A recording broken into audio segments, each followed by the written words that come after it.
Story 1. I returned home. Not of my own free will, of course. I went to a wedding of distant relatives. I rarely visit my hometown because there are too many old memories associated with it, which are not always pleasant. However, this time I could not refuse because the event was important. I expected that everything would be rather boring, but something inside me told me that this visit would change everything that had happened before. And here I was at a wedding among old acquaintances and people I had not seen for many years. But things didn't go as I expected. On the way home, there was an accident. I remember how it all happened. Everything was fast and unexpected. A turn, a sharp break, and then instant darkness, like a bad dream. When I came to, it was too late, and I found that I couldn't move my legs. The pain, the unbearable pain that tore apart every cell of my body, was brighter with each passing moment, and the air was getting thicker, as if I was sinking into its viscosity. Every breath brought new suffering. When I was brought to the hospital, I was unable to immediately comprehend what was happening. I tried to understand what had happened to my legs, tried to make them move, but my body did not obey. I still could not believe that I was here, in this cold and sterile place, where everything around me was alien and hostile. The doctor said that the operation was necessary. It was not a question, it was a decision from which there was no retreat.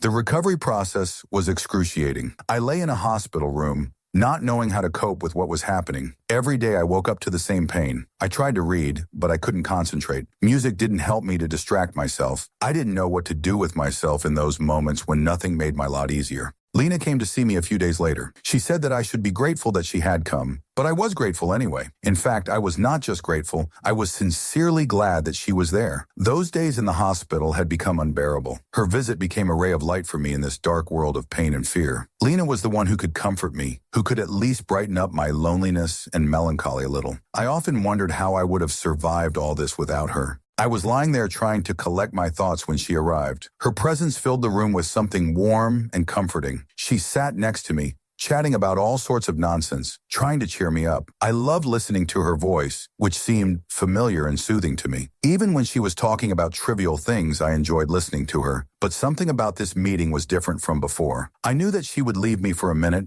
and go away. It was inevitable. She had to go home, and I would have to go through this difficult process of recovery alone. But up until that moment, everything was as usual. What I didn't know was that this was only the beginning, and that there was something else waiting for me that I could not even imagine. After a few days of her visit, Lena told me that she had to go meet a friend. She said that she hadn't seen him for a long time, and that the meeting wouldn't take long. I didn't think much of it, thinking that it would just be a short meeting. As usual, when she said that she was meeting someone, I didn't take it as something important. I trusted her, and I thought that everything would be fine. But something about this meeting didn't give me peace. I probably had too much time alone with myself not to feel some strange anxiety growing in my chest. Lena left, and I stayed in the hospital, trying not to think about what she was doing. It was a difficult experience, not knowing what was happening and not being able to control the situation. I kept trying to imagine how it could have been, how they spent their time, and how it all ended. In the silence of the hospital, these thoughts became intrusive. I didn't want to show that it bothered me, but still inside I felt tense. After all, while I was lying in the hospital, struggling with pain and fear, Lena was spending time with a friend. I tried not to give free rein to these thoughts, but I couldn't shake the feeling that something was wrong. When she returned, her face was calm,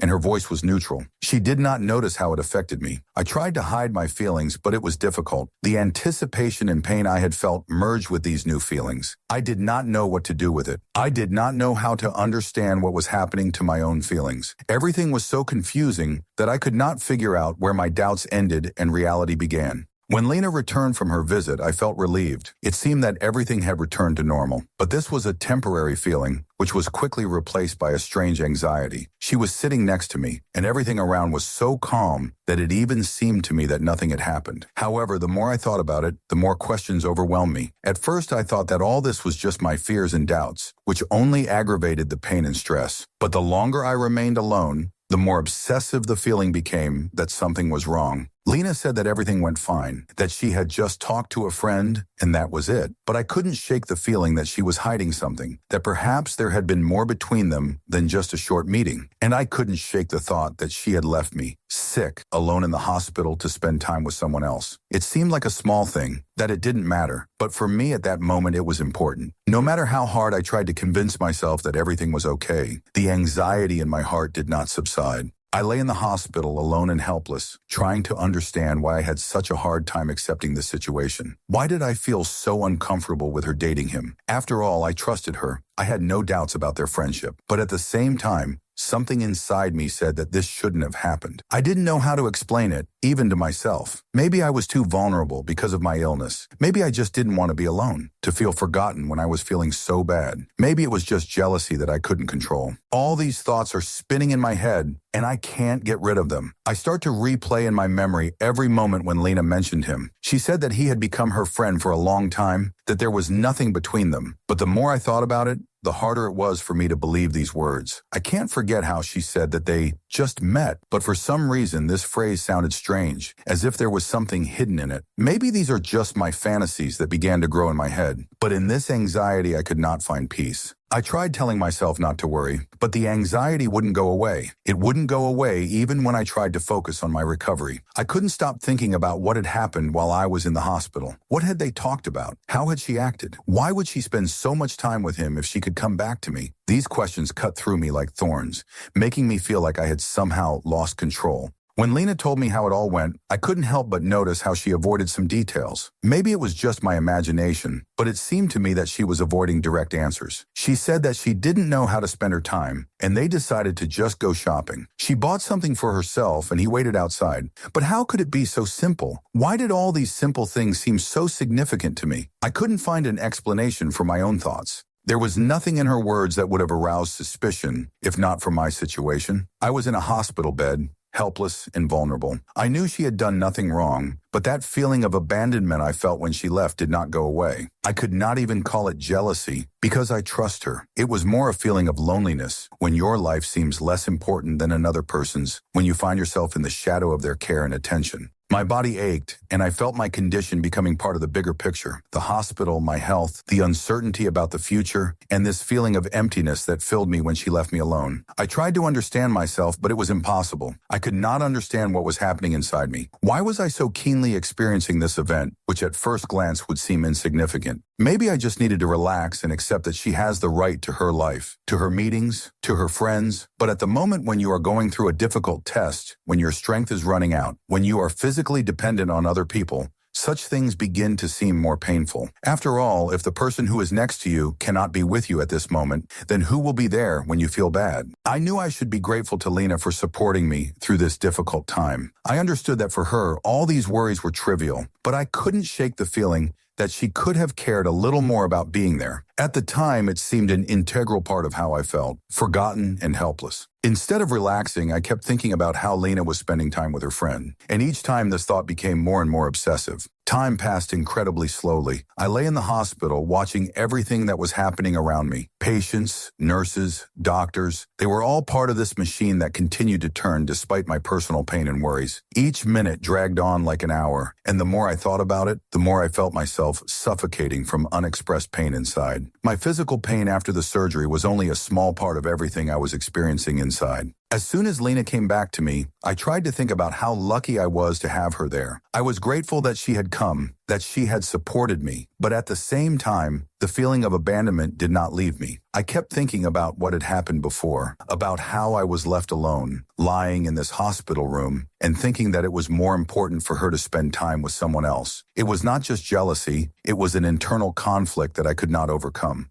The worst part was, I didn't know how to talk about it. I didn't know how to tell her that it wasn't the fact that she was hanging out with her friend that was bothering me, but the fact that she was able to easily forget about me when I was at my wit's end. Questions swirled in my head. What if I wasn't important to her in those moments? What if she'd rather spend time with him, even if it was just a friendly get-together? With each passing day, the pain became unbearable. I began to notice how Lena tried to make conversation, but every time she mentioned something about her friend or how time had passed, I felt the same lump in my chest again. She talked about how they simply walked, laughed, shared memories. All of this was part of her life, but for me it seemed alien, like I was out of place, out of context. I couldn't explain why it affected me so much. I thought it was just a small event that she didn't attach much importance to, but it was hard for me. How can I be close to someone if I feel like they can easily forget about me at the most difficult moment? How can I be confident in a relationship if every encounter with another person makes me feel like I'm not the first priority? Inappropriate thoughts rained down on me, giving me no peace. I knew it wasn't her fault, that I shouldn't blame her, but I couldn't shake the feeling that this situation somehow reflected my fears. I was afraid of not being important enough to Lena. I was afraid that she would one day disappear, like all those who had once abandoned me in my life. One evening, as I lay in a dark room, I began to think about my lack of clarity. It would be easier if I could express my feelings, tell her that I was struggling, but the words wouldn't come. I realized that maybe she didn't even notice how her behavior was affecting me. What if it really was a small thing to her? What if she genuinely didn't understand how much pain I was in? The next morning when Lena came to see me again, I tried not to think about her meetings with her friend. I tried not to ask questions and not to bring my worries to the surface, but she still started talking about this meeting again. It was as if it was important to her that I know that everything was pure and innocent. She mentioned how they talked, what a good time they had, and at some point I realized that she really did not consider it important, that for her it was just a meeting with a friend, nothing more. But what should I do then? How should I cope with this if I am truly worried and cannot find confidence within myself that everything is okay? It may seem like such a small thing, but for me it became a stone that did not give me peace. I knew that perhaps Lena was not hiding anything, that nothing happened between them, but still, I could not get rid of this strange feeling that she was too far from me at the moment when I needed her. I kept thinking that maybe I was just too dependent on her. Maybe I was overreacting to the slightest changes in her behavior. I tried to find an explanation for my condition, but it was elusive. I couldn't figure out what exactly was bothering me. Maybe it wasn't just jealousy. It was a feeling that I had lost something important, something that had once been mine, and now I couldn't get it back. Every day my inner doubts grew. I felt an indescribable pain continue to pulsate in my chest. A few days passed, and the hospital began a new attempt at recovery, but the inner turmoil within me continued to grow. The physical pain from the surgery became less noticeable each day, but the emotional heaviness remained like an unbearable burden. I lay in bed, looking out the window, watching the world continue to spin, and felt my life seem to recede into the shadows. I wasn't sure if I was just a person lying in a hospital or something more elusive that needed saving. Lena continued to come to me every day. I was grateful for her presence, but I also could not get rid of the internal tension that grew with each of her visits. She tried to support me, talk to me, sometimes jokingly, but her words could not dispel the invisible wall that was being erected between us. I didn't want her to feel guilty or worried about my experiences, but I had a hard time containing my emotions. I knew she shouldn't be the cause of my internal conflicts, that everything that was happening was the result of how I perceived the situation, how I perceived her. But how could I get rid of this feeling when every step she took, every gesture in my perception, turned into something more than just ordinary actions? Even her presence now seemed to me something fragile, like fragile glass that was about to crack. Every morning I started by trying not to think about it. I knew I shouldn't make it complicated and that I should let it go. But as soon as I closed my eyes, that image would appear again. Lena, walking around the shops with him, embarrassed, smiling, and me alone, helpless, tied to a hospital bed. Even if it was just a walk, it was hard to perceive it the way she said it was. It was hard not to think that maybe she felt something more than just friendly company. With each passing day, it became increasingly difficult to find a balance between what I felt and what I knew. I couldn't understand how I could be so ambiguous. Why did she seem distant when she was really there? Why couldn't I just be glad she was there, that she cared about me? Instead, I lost myself in these cyclical thoughts, which deepened my anxiety. I couldn't get rid of this inner contradiction. On the surface, I tried to remain calm, to act as if nothing had happened. But inside me, there was a turbulent sea of feelings that didn't give me peace. I didn't know how to react to all this. I didn't want to show Lena that I doubted her sincerity, but it was becoming difficult for me to believe that what I was going through didn't matter. One evening, Lena came to me again. She was in a good mood, talked about some trivial things, discussed her purchases, but it seemed to me that her words bounced off me like a stone. I increasingly felt like I was creating a distance between us, although she had done nothing to deserve it. My own discontent was becoming the source of what was destroying our world, which had once seemed whole to me. At that moment, I decided to take what seemed like the right step. Talk to her. I had to express my feelings, talk about what was bothering me, and why I was so worried. But how could I talk about it if I didn't understand what was bothering me? I couldn't say that I was tormented by the fact that she had met with a friend. It seemed too small a reason, too superficial, but I felt that it was much more important than I was willing to admit. She noticed that I was becoming more withdrawn, that my answers were shorter, that I was avoiding her gaze. But she didn't ask direct questions, didn't try to find out what was going on in my head. Perhaps she didn't know that all this had become so significant for me that I couldn't get rid of this tension, which was growing stronger with each passing day. I knew I couldn't go on like this. I had to be honest with myself and with her, but how could I find the words to explain why I felt this way? Why did my feelings seem so contradictory and difficult to understand? Why, despite all my love for her, could I not accept this small episode in her life that was actually completely innocent? My silence became my greatest pain. Every day I realized that my inability to open up was creating new walls between us. And perhaps it was these walls that were the reason I felt forgotten, lost in a world that was moving further and further away from me. I didn't know how to break out of this vicious circle.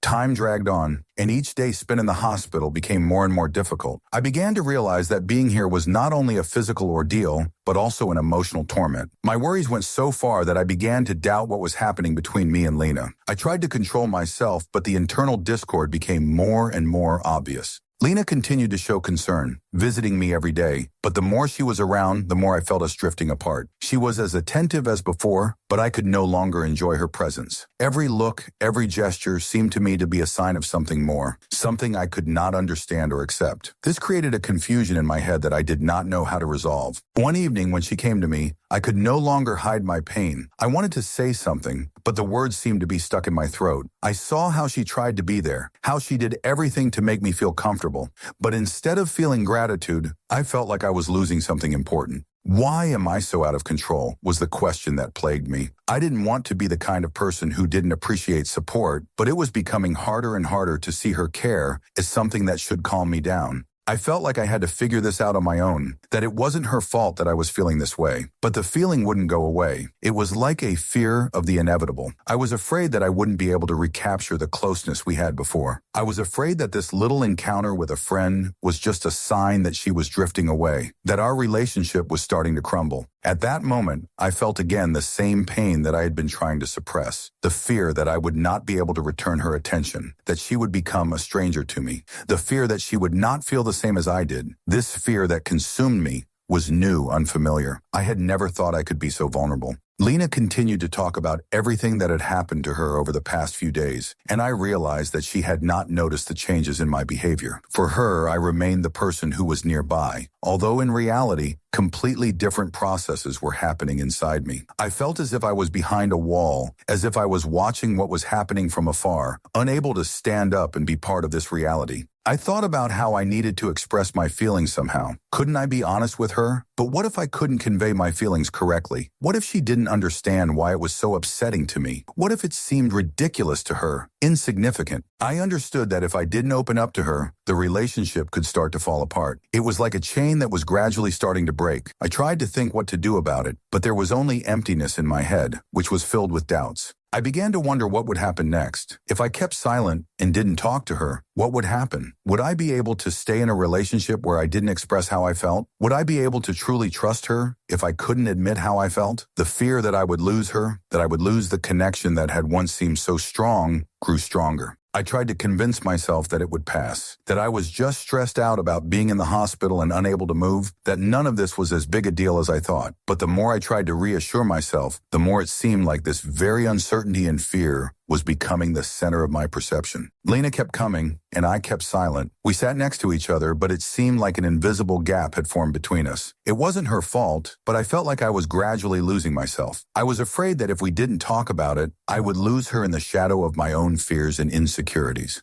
That night I realized I couldn't keep hiding my pain. I had to do something. But what? How could I start the conversation that could change everything? Several days had passed since I realized that I couldn't live like this any longer. The silence that I thought was safe became increasingly unbearable for me. It was dragging me down into a world where I couldn't understand what was happening to my feelings, where I felt only fear and mistrust. Even though Lena was there and continued to care for me, I knew that if I didn't take a step and talk to her, this barrier between us would grow, with each passing day, and I wasn't ready to watch it destroy everything we had built. One evening, when Lena came to me again, I felt that the time had come. Everything in my head was digesting in my mind, and my heart was beating in my chest as if I was standing on the edge of something huge and unpredictable. My hands were shaking, but I knew that I had to take this step if I wanted to preserve what we had, if I didn't want to lose her because of my own silence and fear. Lena noticed my state. She sat down next to me, her gaze worried. It was as if she felt that I was hiding something. I took a deep breath, gathering my strength, and decided that I could no longer remain in this state of uncertainty.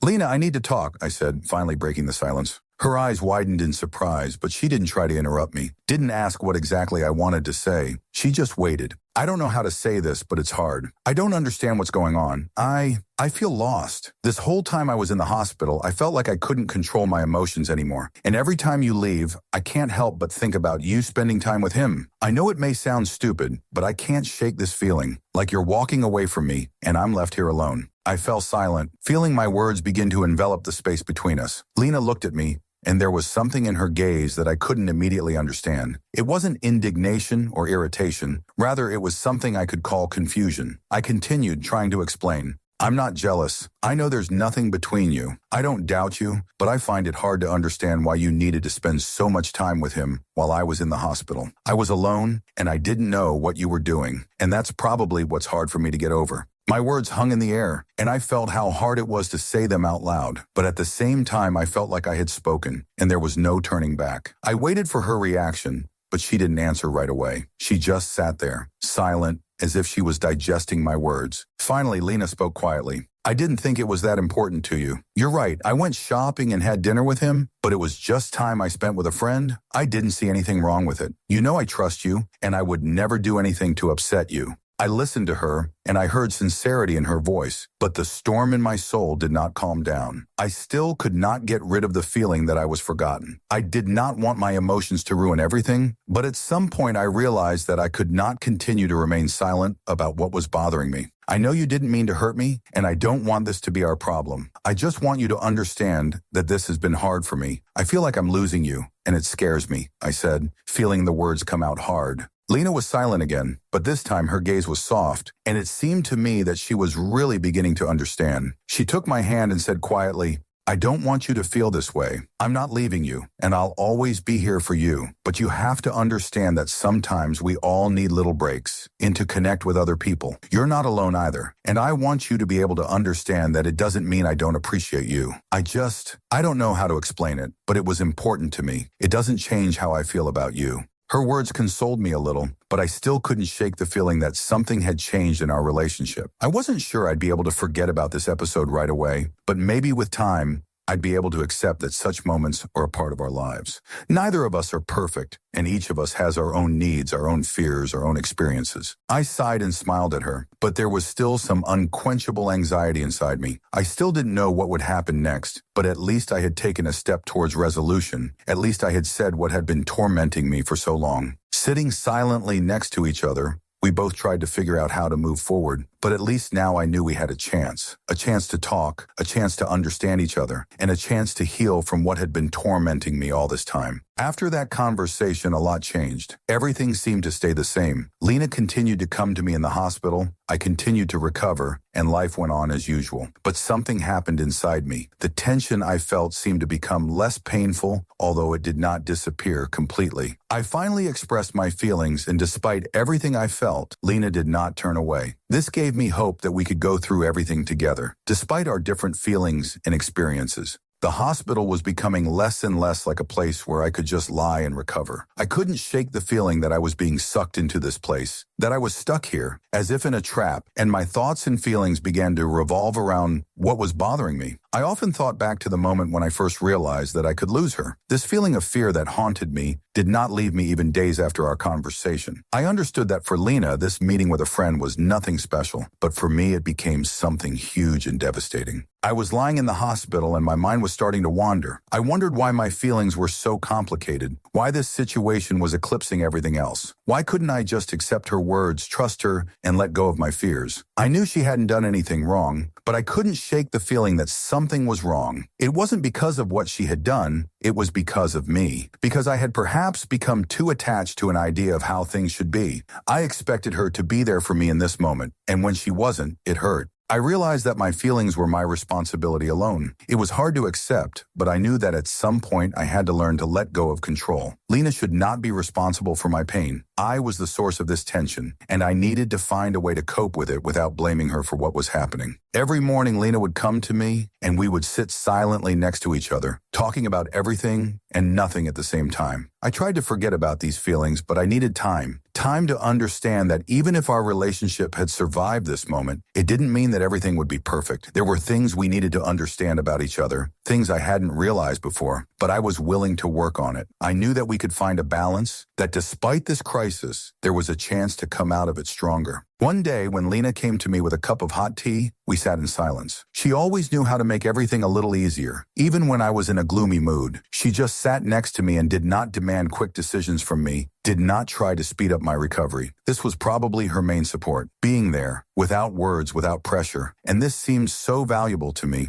When I started feeling a little better, I was finally able to get out of bed and take a few steps. With each step, I felt not only physical relief, but also spiritual relief. With each step, I felt my fears and doubts go away. They didn't disappear completely, but I could now deal with them. It felt like a small victory, not so important to everyone around me, but extremely important to me. I realized that our conversation wasn't the end of something. It was just the beginning. We could keep moving forward, learning from each other, and maybe after I left the hospital, we could truly make sense of what we'd been through. This time I hoped our connection would be stronger, that we'd be less afraid to share our thoughts and experiences. At some point, when I was sitting in my hospital room, I realized that it doesn't matter how we experience difficulties. The main thing is that we are not alone in this. Lena and I, although we faced a difficult moment, learned to be honest with each other. We learned to open up and understand that even the most painful experiences can become the basis for something new. A new chapter in our relationship was just beginning, and I was ready for it. As I stood up from the bed and took a few steps around the ward, I smiled. I knew that the road would not be easy, that we still had a lot of work to do,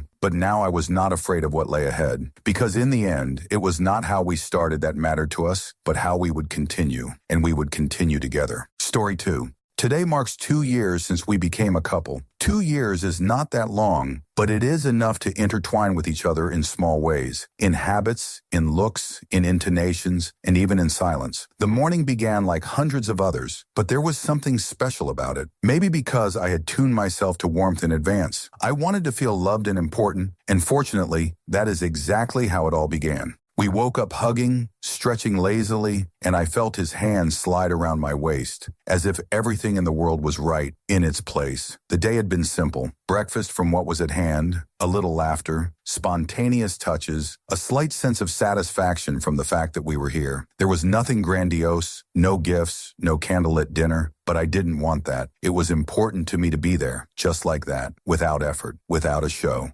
Everything felt familiar, but with a soft, intimate edge. It was as if time had slowed down for the two of us. We drank coffee, watched a series in the background, shared silly videos from our phones, and in these little moments, there was so much more than just the mundane. These were the building blocks of our reality. 2 years of living together, 2 years of intimacy. Towards evening, a light veil seemed to descend upon us, either fatigue or an inner attraction that I would like to call love. We found ourselves close again, lying on the sofa, and I suddenly felt a strange desire to talk. Not just talk, to remember. Sometimes such evenings push you to be frank. You feel safe, and the world seems quiet enough to listen to the voice of the past. I started to remember my old relationships, mostly superficially, without going into depth. It all seemed long forgotten, almost unimportant, but that was why I shared so easily. I noticed how he began to tell me too, reservedly, but willingly. He, as always, said that before me he had only had one serious relationship. I had heard this story before, knew it in general terms. He claimed that it all ended by mutual consent. No drama,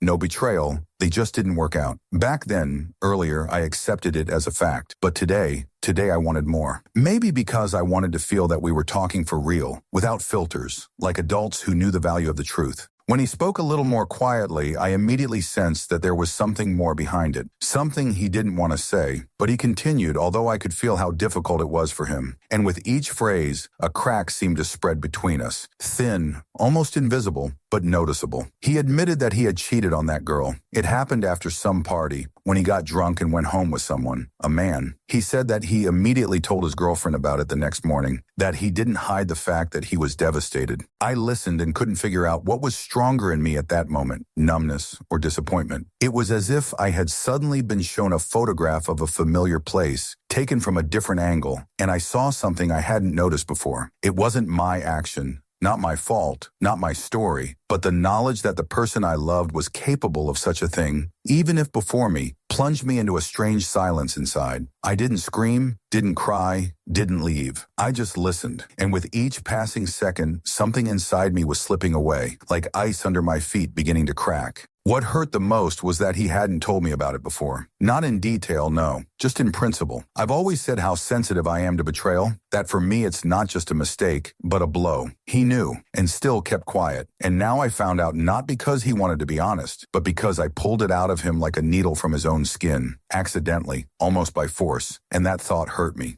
We didn't talk about it anymore. The rest of the evening passed in a fog. I felt my feelings, not for him, but for our we, as if they had become thinner, more transparent, as if before they were made of thick fabric, and now they were made of web, fragile, almost imperceptible. I didn't know what to do with this knowledge. It didn't change our history, didn't cancel his care, his tenderness, didn't erase any moment I considered real, but it seemed to shift the internal frame through which I viewed him. Now I saw not only his actions, but also his silence, and that silence was louder than anything he had ever said to me. I lay there at night, staring at the ceiling, feeling a slight heaviness under my ribcage, keeping me awake. It wasn't a betrayal, but it was close. It wasn't a lie, but it was almost. And I didn't know how it would turn out. I didn't know if I wanted to stay or leave. All I knew was that I had changed, and I was no longer the same person who woke up in his arms that morning and thought, everything in the world is right. The next morning was strange. I woke up before him, which was rare, and for a few seconds I just lay there, watching him sleep. His face was relaxed, calm, as if there was nothing disturbing inside, no guilt, no fear. And this calm suddenly irritated me. I couldn't figure out whether I envied him this inner balance or was angry that it existed while something unformed, molten, burning, raged inside me. I didn't wake him. I just got up, went to the kitchen, poured myself some water. My hands were shaking, not from anger, but rather from fatigue. His words from the night before kept replaying in my head like a worn-out tape. Betrayal, party, alcohol. I wouldn't tell, that last one especially. It was stuck in my throat like a splinter, making it impossible to eat, talk, or breathe. I still didn't know what to do with it. Part of me was trying to find an excuse. It was a long time ago. Before me, it had nothing to do with me. But the other part, the one that reacts sharply to honesty, to trust, couldn't shut up. This part screamed inside, pulled the blanket over itself, demanded attention. And I understood. If I started to muffle it, I would start to destroy myself. We always think we know the person we're with. We believe that the way they treat us says everything about them. But the past isn't just a backdrop, it's a foundation. And when there's a crack in the foundation, even if it's been patched up, you want to know about it. Because if you don't know, you're not really choosing. And I didn't. He didn't give me a choice. While he was sleeping, I started to remember all the times I asked him about the past. All the evasive answers, all the "it doesn't matter," all the vague phrases about breaking up by mutual consent. I remembered how I felt from the very beginning that he was not telling me everything. But then I explained it by saying that maybe he was hurt, maybe he was ashamed, maybe he just didn't want to dig into the past. And I respected that. I didn't insist. I didn't push. I gave him space.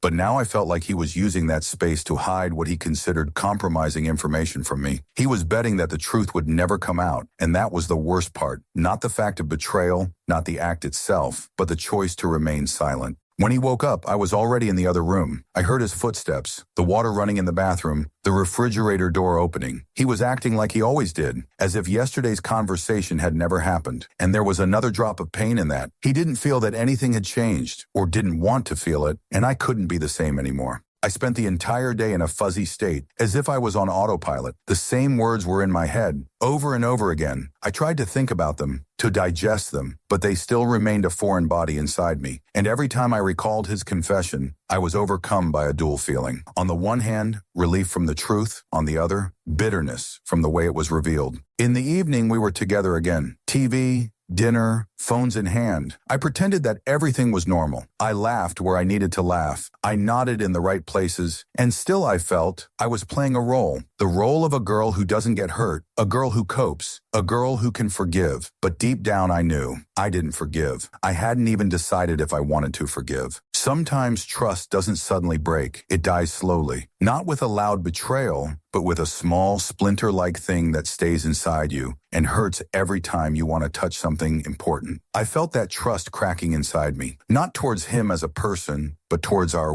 towards what I believed in. I went to bed before him. He came later, lay down next to me, hugged me. I lay with my eyes open, feeling his breath on my neck, and didn't know what to do with this body, this warmth, this person, because he was dear to me. He didn't become bad overnight. He remained the same. Caring, attentive, mine, but I wasn't who I used to be. I felt a shift starting inside me, silent like a tectonic plate, almost unnoticeable, but capable of destroying the entire building if you don't figure out what's underneath. I didn't know where it would lead, but I knew there was no turning back from this point. Several days passed. They dragged on viscously, as if underwater. I did everything as usual. Got up, worked, cleaned, talked, even laughed at the right moments. But it was as if I was living in a movie where an actor with a face similar to mine was simply playing out a role he had learned in advance. My real thoughts remained behind the scenes, inaccessible to others, hidden even from him. I could not bring myself to speak out. I could not even understand what exactly I wanted. Inside, everything was struggling between two poles, pain and habit. Sometimes I caught myself doubting my own feelings, as if I was exaggerating, as if it wasn't that important. After all, it was in the past. He didn't cheat on me. He didn't betray me. And then, literally a minute later, I would be overcome with rage. Isn't that what trust is all about? That you don't just trust the actions of the person next to you, but also hope that they have revealed to you what is important? Not necessarily right away, but honestly, truly. I remembered how, at the beginning of our relationship, we would sit in the kitchen until late, drink tea, share stories. I would tell him about myself, about pain, about failures, about things that you usually hide, and he would listen, nod, stroke my hand. Then it seemed to me that he was open too, but now I understood. He simply knew how to remain silent where it was convenient for him. I couldn't bring myself to tell him how much it hurt me. At some point, I realized I was afraid. Not that he would cheat again, but that if I revealed everything I felt, something would break completely. There was a fine line on which this relationship was based, and I balanced on it like a tightrope walker.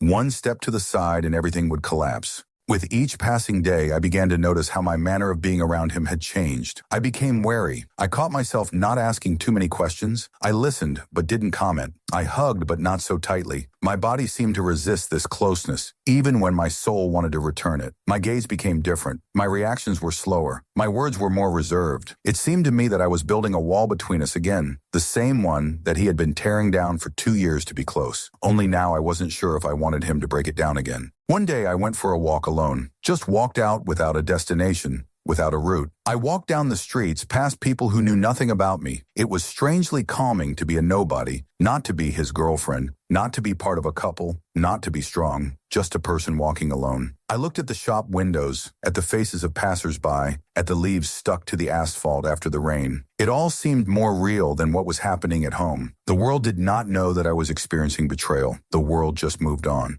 I started to wonder, why does betrayal cut so deep even when you yourself were not a victim? Why can someone else's misdeeds in the past shake your reality now? And I realized it's about values, about those points that you consider basic. In the fact that if you condemn lies and betrayal on an instinctive level, then accepting someone who has stepped there at least once is the same as tearing this instinct out of yourself. And I was not ready to tear it out. I did not want to change for the sake of maintaining a relationship, because then I would betray myself. But I also knew he was not a monster. His guilt was real. His remorse was real, and that only made it harder. If he had been rude, indifferent, cruel, everything would have been easier. But he was kind. He cared. He loved me, and I knew it. That was the scariest thing. To understand that you can love a person who once betrayed someone, that you can be happy with someone who has a shadow behind them. In the evening, returning home, I saw his silhouette in the window of our house. He was standing in the kitchen, cooking something, the house where we laughed together, watched movies, fell asleep hugging each other, the place where there was so much that was real, and I realized how attached I was,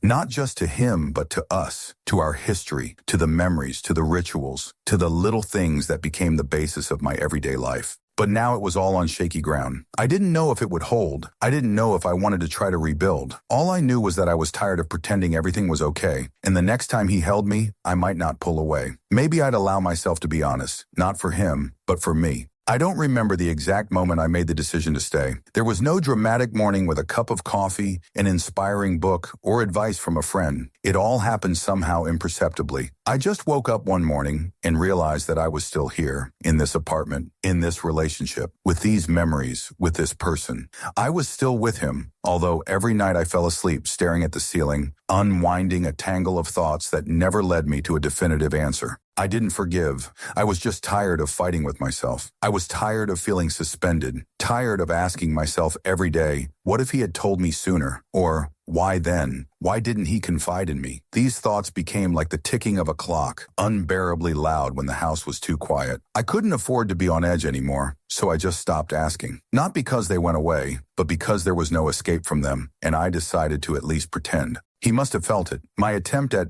normality, I ate at the same table again. Watched TV shows with him, even touched his hand sometimes, but there was still this invisible crack between us, like a scratch on glass, which you can't see unless you look closely, but which distorts everything behind it. I found myself listening to little things. He would say, I love you, and I would analyze it internally. Does it sound sincere? When he laughed, I would look to see if it was too forced. I would examine his every gesture under a microscope, as if looking for traces of the past in the present. I didn't trust, and I knew he felt it. Even if he was silent, silence became our language. We lived together, but it was as if we were on two different floors of the same house. We could spend an entire evening in the same room, barely exchanging words. I began to read more. I began to get up earlier than him, just to be alone for a while. I cleaned, cooked, paid the bills. On the outside, I was the same girl who had once fallen in love with him. But inside, there was another woman, closed, wary, tired. Sometimes I imagine how things could have been different, how I would have reacted if he had told me about it at the very beginning. I probably would have left. Then I had a choice, and now there were just consequences, and I didn't know what to do. Punish him for not giving me a choice, or blame myself for not asking sooner. It all seemed like a vicious circle, and I was spinning in it until I began to lose my bearings. I thought of trust as something solid, like a crystal. If it's broken, you can't glue it back together. But now I understood that it doesn't just fall apart in an instant. It dies gradually, in hundreds of little things, omissions, glances that no longer have the same warmth, and I saw how it was dying in us. Every day a little bit. What hurt me most wasn't that he cheated. It was that he could carry it around for so long, knowing how I felt about cheating, knowing how important honesty was to me. He chose not to speak up. He made the decision for me under the guise of caring.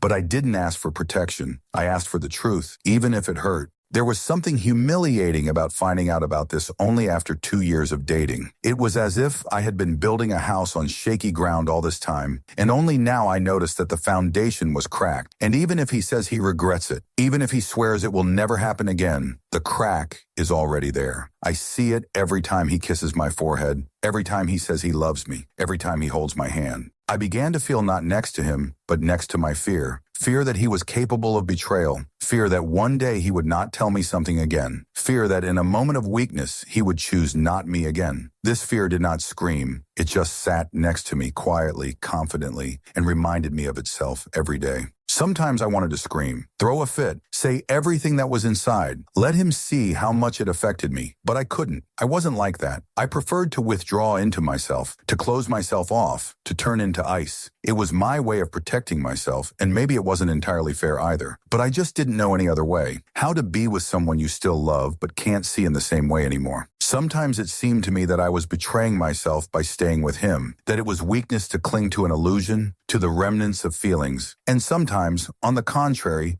it seemed to me that strength was precisely the ability to move on, despite the past. I was tossed between these thoughts, as between shores, not knowing where exactly to land. The only thing I knew for sure was that I couldn't live any longer, pretending that nothing had happened. And if I didn't start talking, I would drown completely. Not in resentment, not in anger, but in this silence that kills relationships slowly and without a chance of salvation. the shadow. I feel it more and more often, like an inescapable part of us both. At first it was barely noticeable, barely perceptible, but now I feel it every time he walks into the room, when his gaze lingers on me, when he asks how my day was. It's not just silence, it's a separation I can't put into words. He doesn't understand what's happening, or maybe he doesn't want to. I see him trying to get back to what we had before, but all his efforts now look like a game. Artificial attempts to bring back the old ease. He walks around the house, does what he always does, but there is no sincerity in his actions, as there was before. Now everything seems calculated, thought out, as if he is trying not to lose me. I see it, in his smiles, in his care, in small gestures. But every time he does it,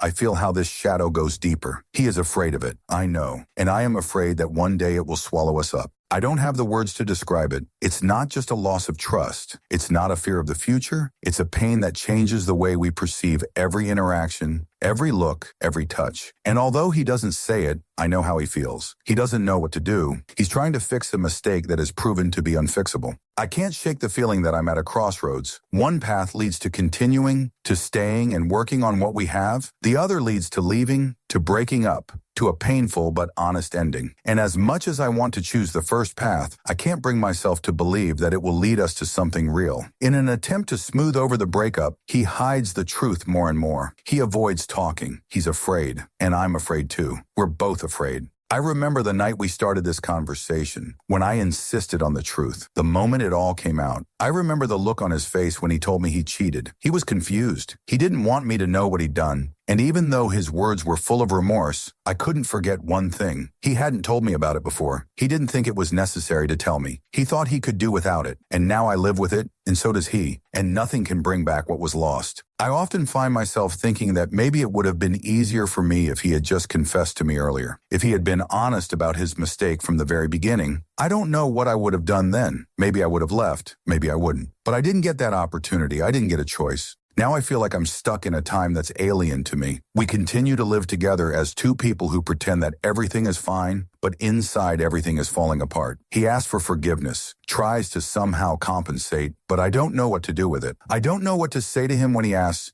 "Will you forgive me?" I can't say yes to him without feeling an emptiness in my chest. And another thing that scares me is his confidence that everything will get better. It's as if he's sure that time will just pass and everything will be as before. But how is that possible when what happened is impossible to forget? I can't go back to where I was before. I can't start trusting again. And I feel like our connection is becoming more fragile with each passing day. Sometimes I feel like I'm just a shadow of myself. I don't feel like a person who's capable of genuine joy anymore. All my emotions have become closed, locked in. I smile at him. I tell him everything is fine, but inside me there's this emptiness that I can't figure out. I can't throw it away. I can't forget. I can't just start living as if nothing happened. When we look at each other, I don't see the same fire in his eyes that used to be there. He's afraid. He's afraid that I'll leave him, that he won't be able to return what we've lost. And I'm afraid that I won't be able to restore the trust that's gone. And in this mutual anxiety, we both get lost. I feel something tearing inside me that I can't even name. It's not fear. It's not pain. It's something much more complex that I can't fully comprehend. It's an emptiness that keeps me from moving forward. It's an endless weight that I've created for myself without even understanding why I'm waiting. Every day I realize more and more that I have a decision to make, and it won't be easy. I don't want to destroy us, but I can't stay in this relationship if I can't regain my trust. I want to feel like we're both being honest with each other, that we're not hiding anything, but his silence tells me that there are things he can't say, and I'm not sure I'm ready to live with that. I'm looking for an answer that should be obvious, but it's not. I'm confused. I don't know how to choose. I don't know how to continue. All I can do is wait until I find that moment when I can figure out what to do next. My consciousness no longer lives in the present. In every conversation, in every look, in every silence, I relive a past that we never got over. He still tries to be the man I fell in love with. He hopes that time will fix everything. And I, like a traveler who has lost his bearings, do not know which direction to go. Through the days, the months, I sometimes find myself trying to forget, trying to erase, but it all comes back. Here I am sitting on the couch, his hand on mine, and I can't help but think about what he's hiding. It's like a shadow on the horizon, invisible but palpable. When he looks at me, I can't avoid the question, do you love me? And if so, why didn't he tell me about his past? Why did he keep it to himself? When we first met, everything was so easy. He was open, honest, without any hint of secrecy. But now there is a wall between us. He does everything to smooth over this gap, but he never addresses the issue that lies at the heart of it all. As if it doesn't matter, but to me it does. He can't understand that his silence creates cracks in our connection that may never heal. Lately, I have been trying to ask myself what I really want. I have been thinking about how I would feel if I left. I have doubts. Breaking up can be painful, but staying in this relationship can also be destructive. And I am starting to realize that I don't have an answer. Every morning when I wake up, I ask myself the same question. Will it be better if I stay?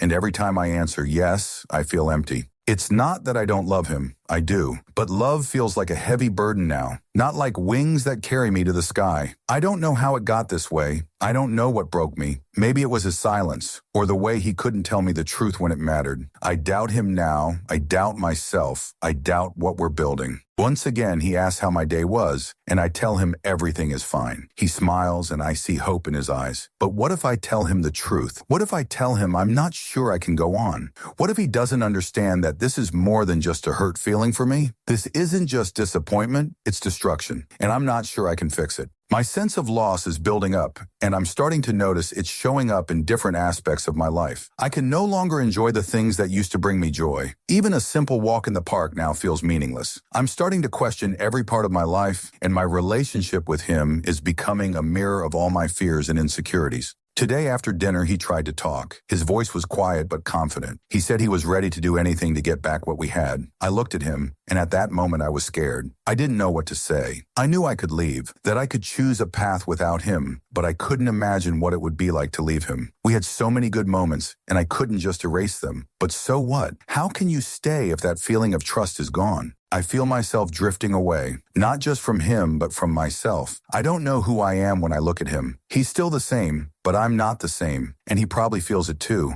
even though he doesn't say it. He doesn't tell me he's scared, but I know he's scared of losing me. I'm scared of losing him, but I'm even more scared of losing myself. I need to change something. This can't go on. And I know I can't just turn a blind eye to everything that happened. He can't restore my trust with one gesture, one smile. That's not how it works. Time doesn't heal everything. Time only makes things forgotten. It doesn't heal. I'm beginning to understand that maybe we're both lost. He's looking for forgiveness. I'm looking for myself. And maybe if we could both look at each other honestly, we'd realize that our love isn't as simple as it seems. It's become something more complicated, something that requires not only forgiveness, but change. What if love can't exist without real forgiveness, without the truth? We'd both have to look each other in the eye and say, this isn't what it used to be. We'd have to be willing to accept that fact. And if we're not willing, then maybe we're not meant to be together. I need time to figure out what to do. I need time to figure out if I want to fight for us, or maybe I need to move on and leave this behind, to the next stage that will give me a chance to find myself again. I sit on the edge of my bed, trying to figure out what to do next. Thoughts are swirling around my head like a hurricane, giving me no peace. This isn't just a relationship crisis. It's a crisis within myself. I've realized that I can't continue to live in a state of constant doubt. Time can't be an eternal excuse. I can't put off the decision any longer, because every day he and I are going deeper into a void from which there will be no return. He lies next to me, silent, and I know that his silence is not just the absence of words. It is his fear. He is afraid that I will leave. I am afraid that I will stay, not having decided what to do next. We are both afraid of what might happen if we are no longer together. He will not say it out loud, but I feel how his inner world is destroyed by the fact that I no longer believe in us. And I can't just let go of everything that was between us. I still love him, but love is not everything that is supposed to be in a relationship.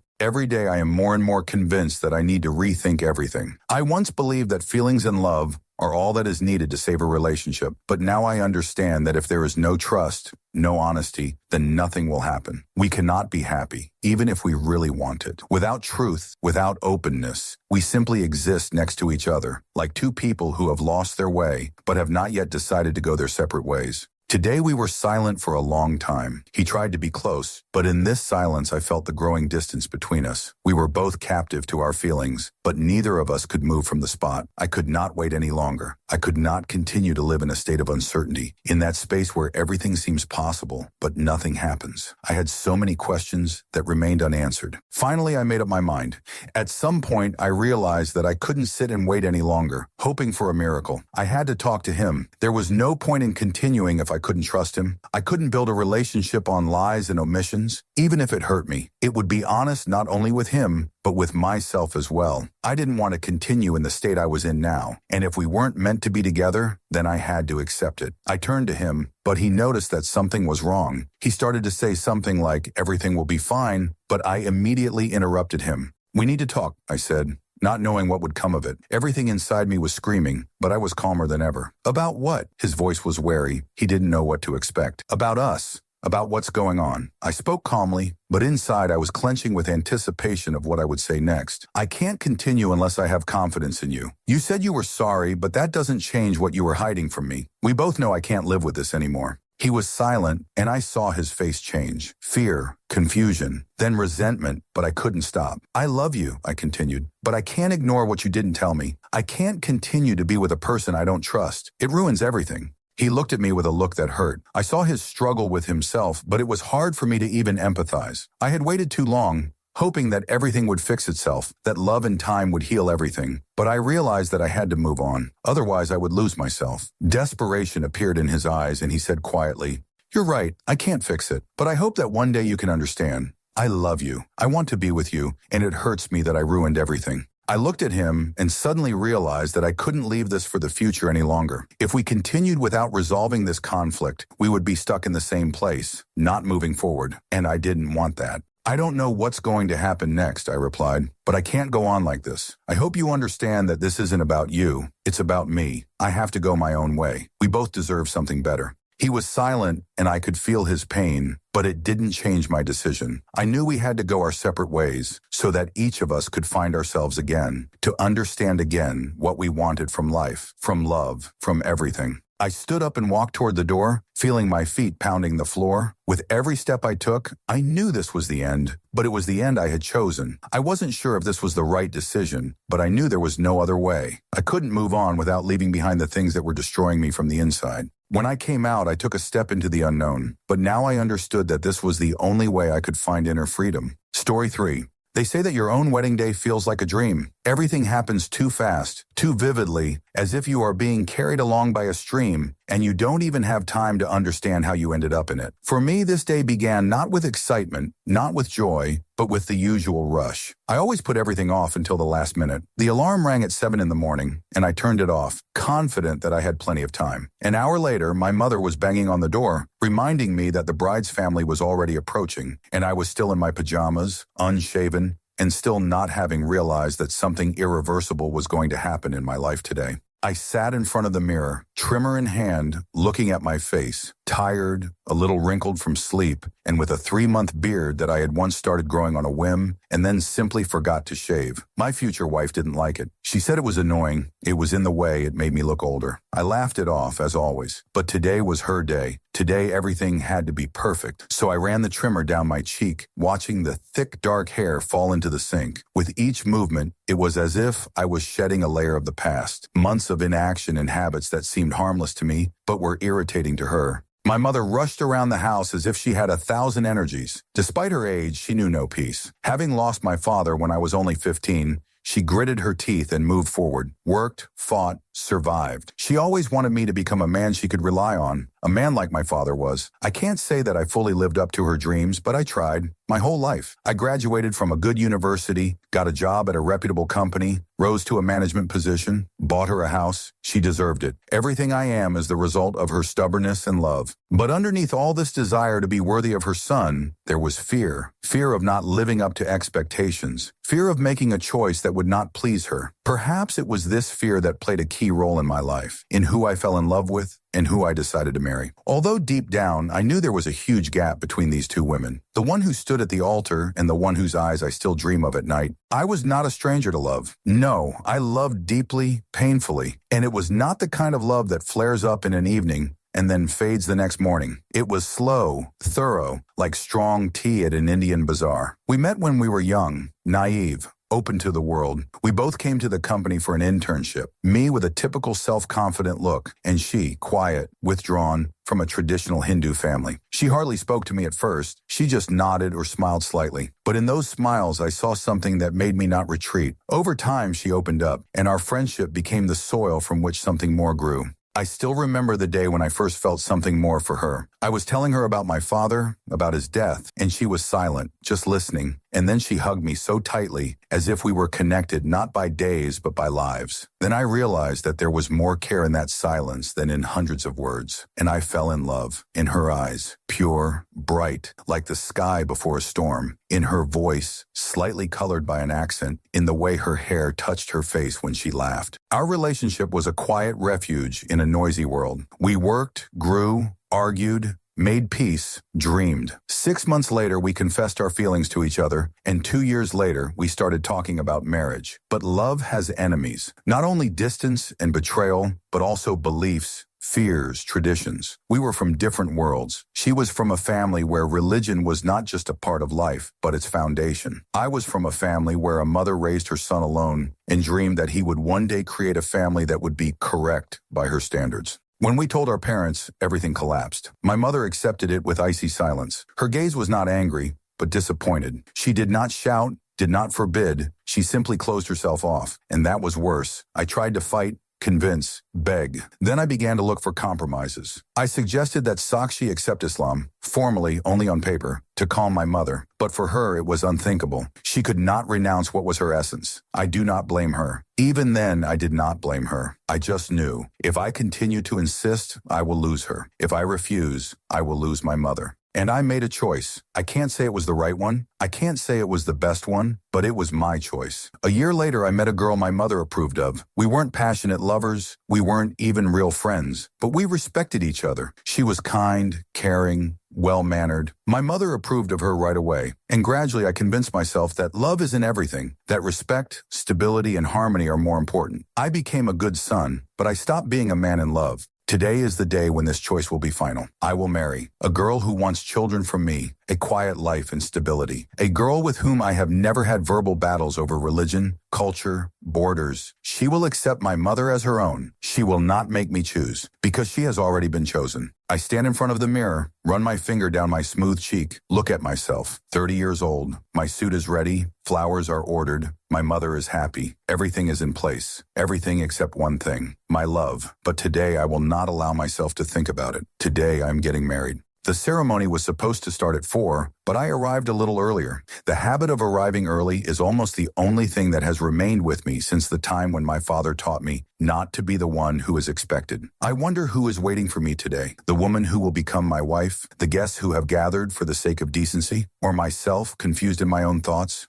The building of the registration hall was decorated with white ribbons, roses, paper doves. Everything seemed right, like a picture. Not a single false note. Only myself, standing on the steps and feeling the cold spreading inside me. The same cold that comes not from fear or doubt, but from the realization there is no way back. People were smiling. Relatives were waving their hands. The photographer was asking me to stand closer, to straighten my shoulders. I obeyed automatically. Everything seemed like a pre-staged performance. I was the leading actor, but I had long forgotten why I came out on stage. Or maybe I hadn't forgotten. I had simply learned not to remember. As my mother approached, I felt her hand on my shoulder, warm, trembling. There was pride in her eyes mixed with relief. We hadn't spoken, and this silence was her way of saying, "You did the right thing." She was probably right. I had done the right thing on her part. I would marry a girl who wouldn't demand a fight, wouldn't set conditions, wouldn't offer the impossible. But only I knew the price I was paying for it. Somewhere in the distance, someone said that the bride was already arriving. I turned away, not out of fear, not out of pain.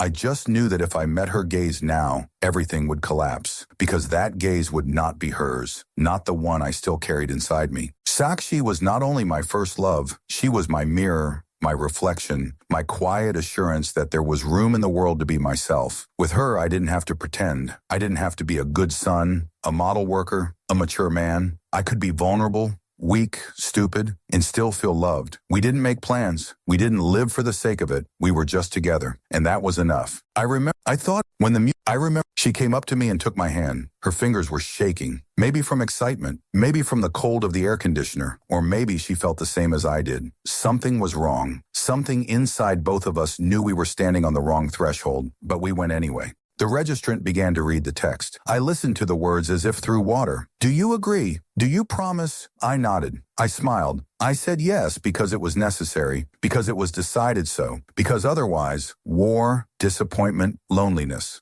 When the ring slid onto my finger, I felt not joy, but heaviness, as if an anchor had been attached to my finger. I looked at my bride. She was smiling, not fake, but real. She hoped, she loved, and that was what killed me most of all, because I couldn't do the same to her. After the ceremony, there was applause, photos, congratulations. I was the center of attention, but I felt like a phantom. People patted me on the shoulder, wished me happiness, gave me money and statues. I thanked everyone, but looked out the window. Evening was approaching. The sunset was soft, warm, crimson, the same as the evening when I last saw Sakshi. We were sitting on a bench by the lake. She didn't cry. She didn't beg me to stay. She just looked at the water, and then she said, "You'll be a good husband, not for me, but for someone else," and she left without turning around. Today I got married. Today I said yes to the woman who will be there when I get sick, when I get old, when I lose everything. And yet there is silence left inside me, empty, cold, like the threshold of a house I will never enter. I was a good son, a good man, a good groom, but inside me is a shadow, the shadow of the woman I loved and the shadow of who I was around her. We left town the next morning. She wanted to go to the sea, to a place where the sound of the surf drowns out thoughts, where you can just lie there, not thinking about what will happen next. I agreed. Of course I agreed. In those days, I agreed to everything that was required, because I didn't know what else was left for me. I had been married for less than a day, but I felt like I had become a debtor, for kindness, for faith, for her look, in which hope still lived. The road was long and flat, with faded signs and the occasional gas station that smelled of coffee and overdone donuts. She talked about her plans, about how she was going to decorate her new bedroom, what curtains she was going to hang, what she was going to buy for the bathroom. I listened. I nodded. I even interjected phrases to seem engaged, but inside everything sounded muffled, as if I were not in a car, but deep underwater. When we arrived, the sun was setting. The hotel was cozy, white walls, a balcony overlooking the beach, the smell of sea salt in the air. She smiled as she unpacked. She said she felt happy. Happy. I heard that word and felt it shatter inside me. Not because I was jealous, but because I knew I couldn't give her what she felt. And that knowledge burned slowly, without smoke, but with a soot inside.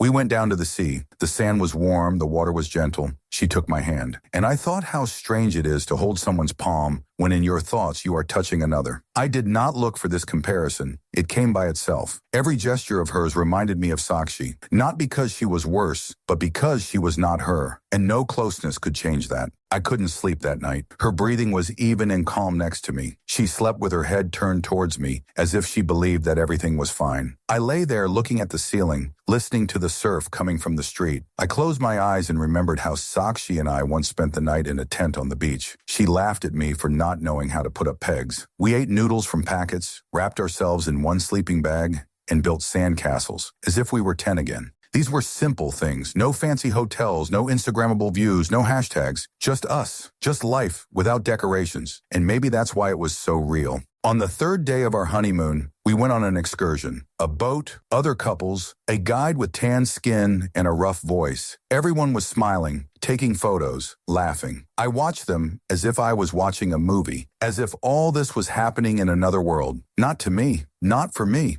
When the boat stopped at the reef, everyone started jumping into the water. She put on her mask too and called me. I said I was a bit tired and would stay on board. She dove in and I was left alone, with the wet seats, the smell of petrol, and the silence that stuck to my skin. I closed my eyes, and I saw Sakshi again, her hands in her hair, her nose that wrinkled when she was angry, her silence when we argued. Not cold, not punishing, but one that was patient and loving. I opened my eyes. The sun was beating on my face. Somewhere a woman was laughing. A seagull floated by. The world was living its own life, but I wasn't. In the evening, she suggested a romantic dinner. She ordered wine, seafood, candles. She dressed up. I dressed up too. I tried, a lot, because I understood. I must not ruin this. I have no right to do this. She talked about the future, about home, about children, about traveling. I watched her lips move and thought, I was supposed to be happy. Everything is right. Everything is according to plan. But why is it like an empty vessel inside? Not broken. No, just empty, like honey that has color and viscosity, but no taste. That night I kissed her properly. My body responded. She was beautiful. She was gentle. She was here, and I was not. Every breath she took echoed in me. Every touch reminded me that I was lying. Not out of malice, not out of indifference, but out of fear. Then she fell asleep, pressed against me, and I lay there feeling something viscous, gray, sticky flowing under my skin, something that prevented me from being alive. I didn't know how long it would last. Weeks, years, my whole life? But I knew one thing: I became a husband, and no one except me noticed how I disappeared in this decision. We returned home on the fourth day. Her suitcase was full of shells, towels, excursion brochures, and some cheap jewelry she had bought at a street market. Mine was empty, as was I. I had brought nothing but fatigue. Not physical fatigue, no. It was something else. Fatigue from a role I did not want to play, but in which I had already established myself. The house greeted us with silence. From the threshold, she began unloading bags, hanging up clothes, washing towels. She moved around the house like a dancer, with that familiar grace in which her joy was guessed. After all, she believed that we had started a new life, and I stood in the doorway and could not understand why this new life seemed to me the same cage, only repainted in warm tones.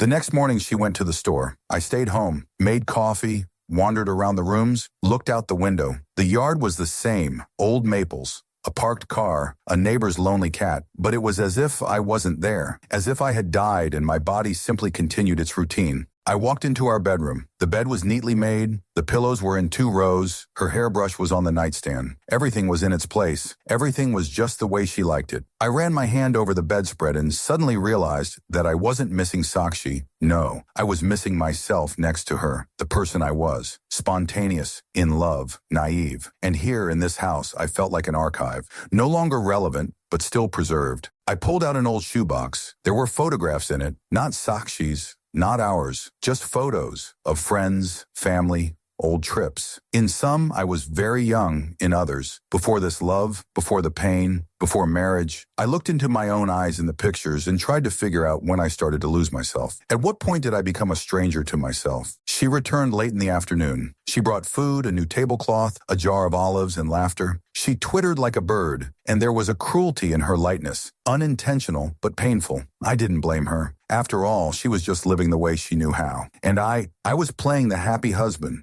We had dinner by candlelight, just like that, without any reason. I told her how the week at work had flown by. Although there had been no week, there was only noise in my head, meaningless, like a fly beating against glass. She talked about renovating the bathroom. I listened, chewed, nodded. I was getting scared, not because I no longer loved, but because I didn't feel anything, not even real fear. Weeks passed. She started talking about children. I didn't object. How can you object to something you once wanted? I nodded, hugged, kissed. I was the perfect husband in the eyes of the world. Stable, caring, reliable. Only there was no realness in me. Everything was like a stage prop, beautiful and completely lifeless. Sometimes I woke up at night and went to the kitchen. I sat in the dark, drank water from the tap, and thought, what if I tell her? Tell her how I disappear little by little every day, how I no longer feel the warmth of her touch. But then I imagined her face, her lips trembling with incomprehension, her eyes filling with tears. And I was silent. Again and again, I chose silence. Because the truth is not always liberation. Sometimes it is just a knife. One day I went to the sea alone. I said I was on a business trip. She kissed me goodbye, gave me a scarf and a thermos of coffee. I was driving along the same road where we once, fresh and naive, drove on our honeymoon. But now it was a road to emptiness. The landscape had not changed. Only I had changed. I sat on the shore, watching the waves roll in one after another, and I thought, if only I could erase everything, start over, with a different choice, with a different honesty. But life is not a draft. It writes with a pen, and even if you tear the page, the mark will remain, forever. I didn't go home that night. I checked into a cheap hotel. I fell asleep to the sound of a fan, and for the first time in a long time, I didn't dream.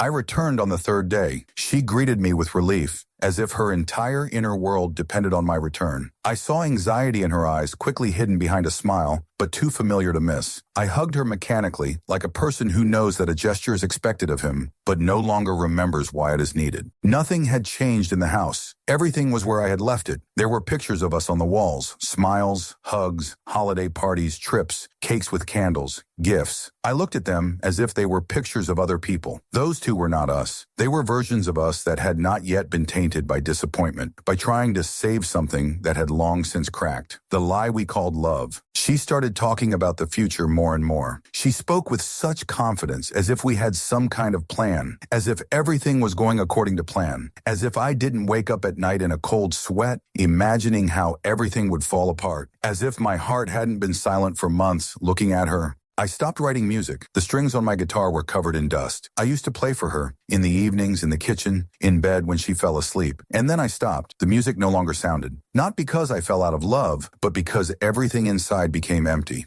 The notes were not born. They were not needed by anyone, not even by me. She suggested going to her parents for the weekend. I said yes, although everything inside me was clenching. There in their house, we were always greeted with warmth, but also with questions about work, about plans, about grandchildren, and I didn't want to answer anymore. Not because there were no answers, but because I didn't care. I learned to live without feelings, like underwater, where everything slows down, becomes muffled, loses its shape.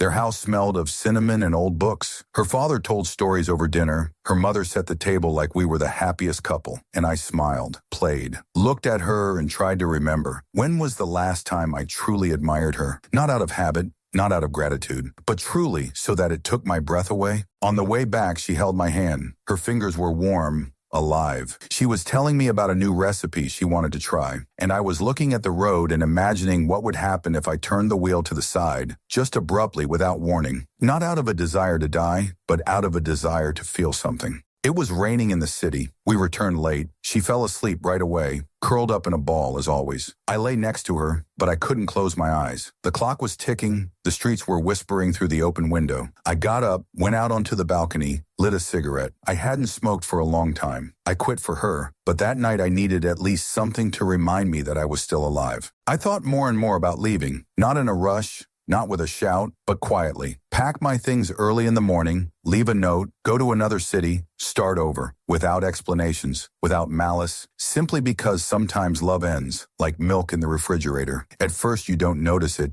and then you feel that it has spoiled, but I didn't leave. Every morning I put on a shirt, shaved, drank coffee with her at the same table. We discussed the news, plans for the evening, weather anomalies, and it was all so peaceful, so neat, so untrue. We were like a pair of actors who had learned their lines too well. Neither one flubbed a line, but each knew the play had long since lost its meaning. Sometimes I saw her gaze, long, intent. A guess glided through it. Maybe she too felt that I was no longer with her, that I was somewhere far away, on the shore, from where I saw everything differently. But she didn't ask. Maybe she was afraid of the answer, or maybe she already knew but chose silence, just like me. And so we lived, day after day, as if nothing had happened, as if this was real life, smooth, calm, without hysterics and tears. Only the heart was silent, no pain, no joy, no love, only a steady, tired beat, like drops on a windowsill, constantly, endlessly. And I knew, if one day it would go quiet, she wouldn't even immediately understand it, because my body would be there, smiling, hugging, saying the right words. Only the soul would no longer be there. I often imagined how it would happen, how I would wake up before her, pack my suitcase, quietly close the door and disappear, leave a note in the kitchen, maybe a few sentences, simple, clear, no apologies, no explanations, just the fact, I can't do this anymore.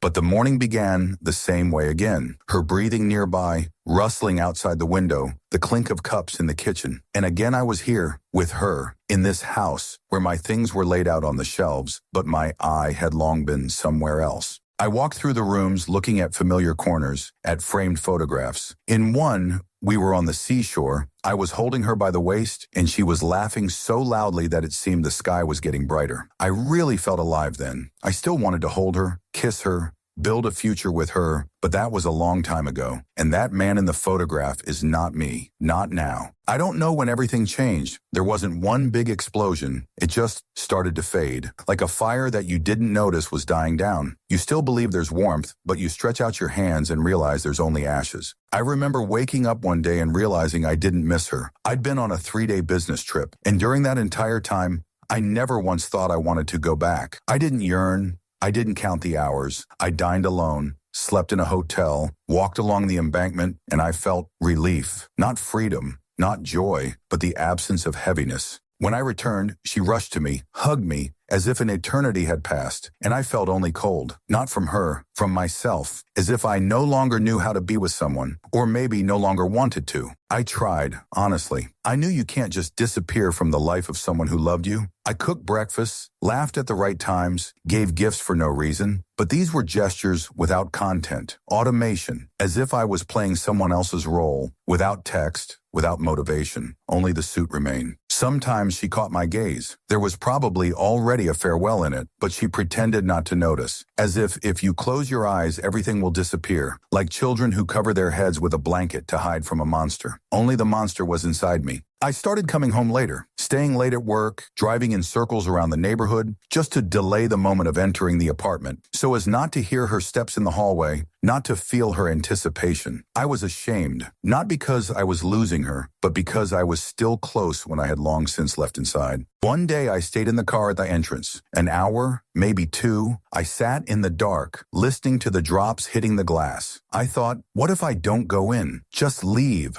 right now, to nowhere, without a plan, and even without my things. I was so close to it, my hand was already on the ignition key, but then I got up anyway. And when I went in, she was standing in the hallway, holding a blanket in her hands with anxiety in her eyes, as if she sensed that I was on the edge. I forced a smile, said I was just tired. She nodded like she believed me, but we both knew she didn't. From then on, everything became even quieter. She stopped talking about the future, stopped asking how my day went. There was a caution in her movements, like a person who lives with a wild animal and doesn't know when it will break loose. I didn't shout. I wasn't angry. I was just empty, and that was probably more terrible than any anger. I stopped feeling guilty. That was the scariest thing. I always thought that if I fell out of love, it would hurt. But no, it was empty, calm, even light, as if I had thrown off a bag that I had been carrying for so long that I had forgotten what it was like to walk straight. And then I realized staying is a lie, leaving is honest. In the morning, while she was still asleep, I packed my bag. For the first time in a long time, I moved confidently, without rushing, without trembling fingers. I left a note on the table.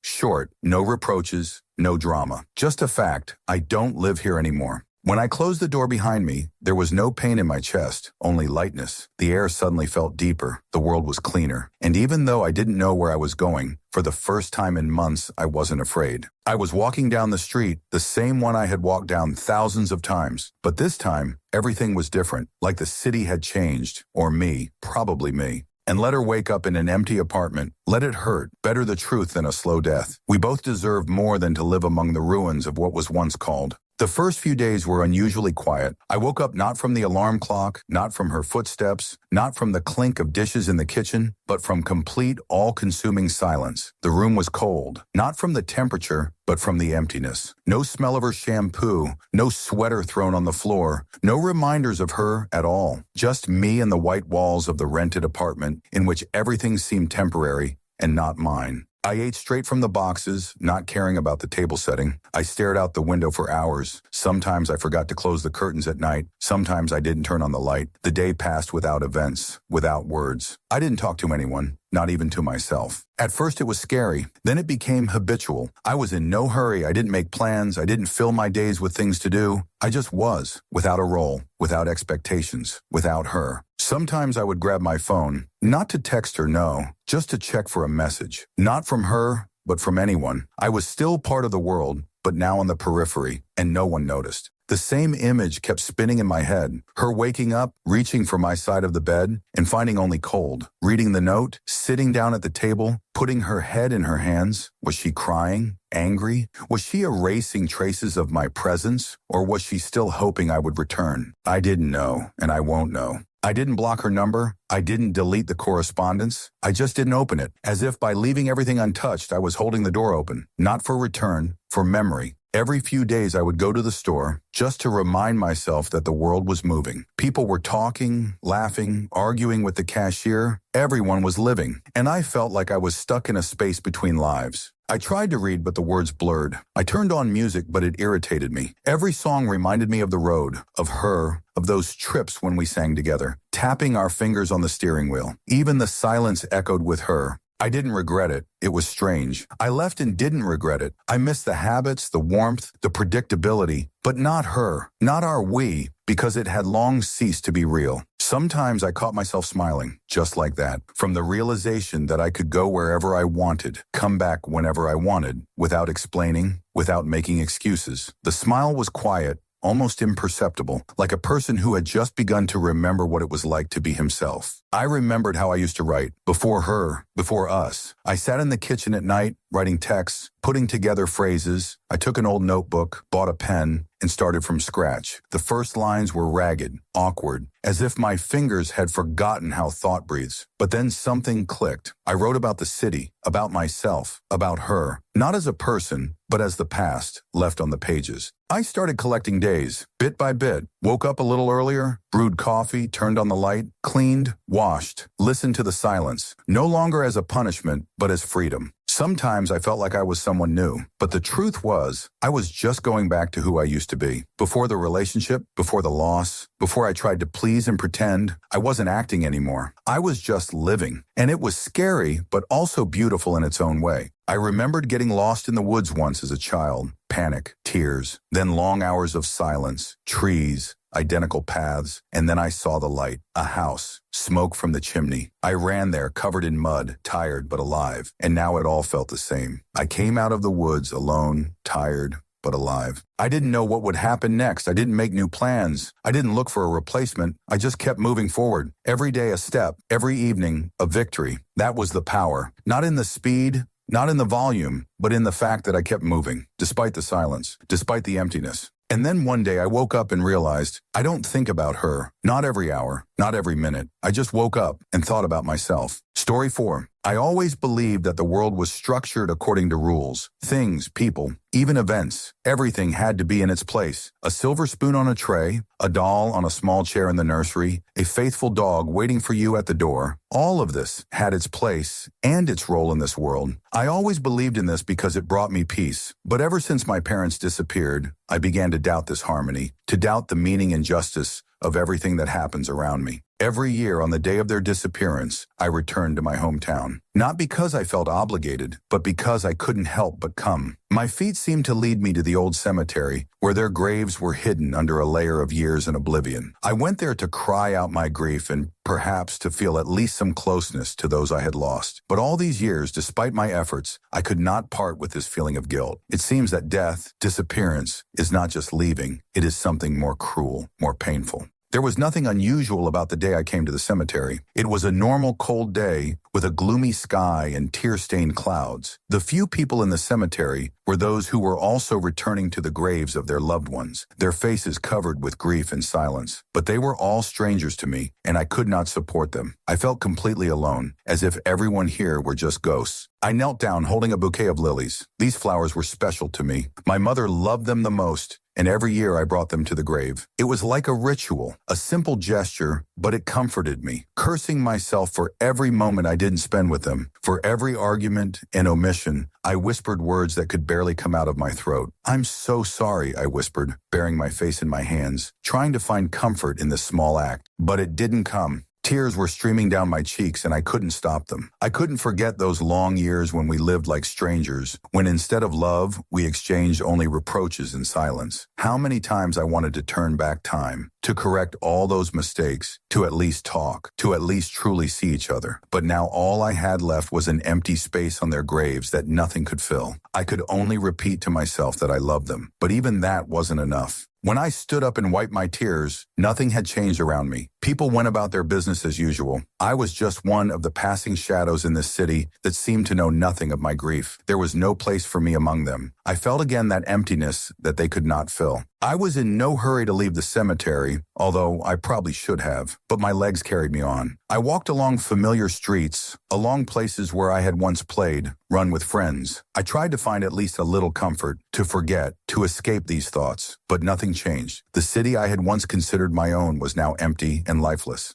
The street vendors, as always, offered their wares, fresh fruit, carpets, old books. There was nothing familiar about their faces. I walked past, barely noticing them, absorbed in my thoughts. The city, as always, continued to live its life, not asking about my worries, but suddenly I noticed something strange. I had never seen this alley before. It was narrow and dark, as if hidden from the world. I slowed down and looked at it curiously. It was strange. I was born and raised here, and I knew every corner of this city. But this alley was unfamiliar to me. My heart quickened its rhythm, and I felt a shiver run down my spine. This place looked unnatural. As I got closer, I noticed the sign. It was old hand-carved wood with deep gold and red hues that almost disappeared in the dim light. It read, "Lost and Found Exhibit." I paused for a moment, trying to process what I saw. Had I never noticed this store before? It was impossible. I had lived in this town my entire life, and I thought I knew everything about it. Unable to contain my curiosity, I approached the door. It was old and heavy, with small windows through which it was difficult to see what was going on. I reached for the door handle and was surprised to feel its warmth, somehow unusual for such an old and abandoned door. I opened it slightly and it swung open with a crunch. There was thick dust inside. The air was so thick that I thought I could feel it on my skin.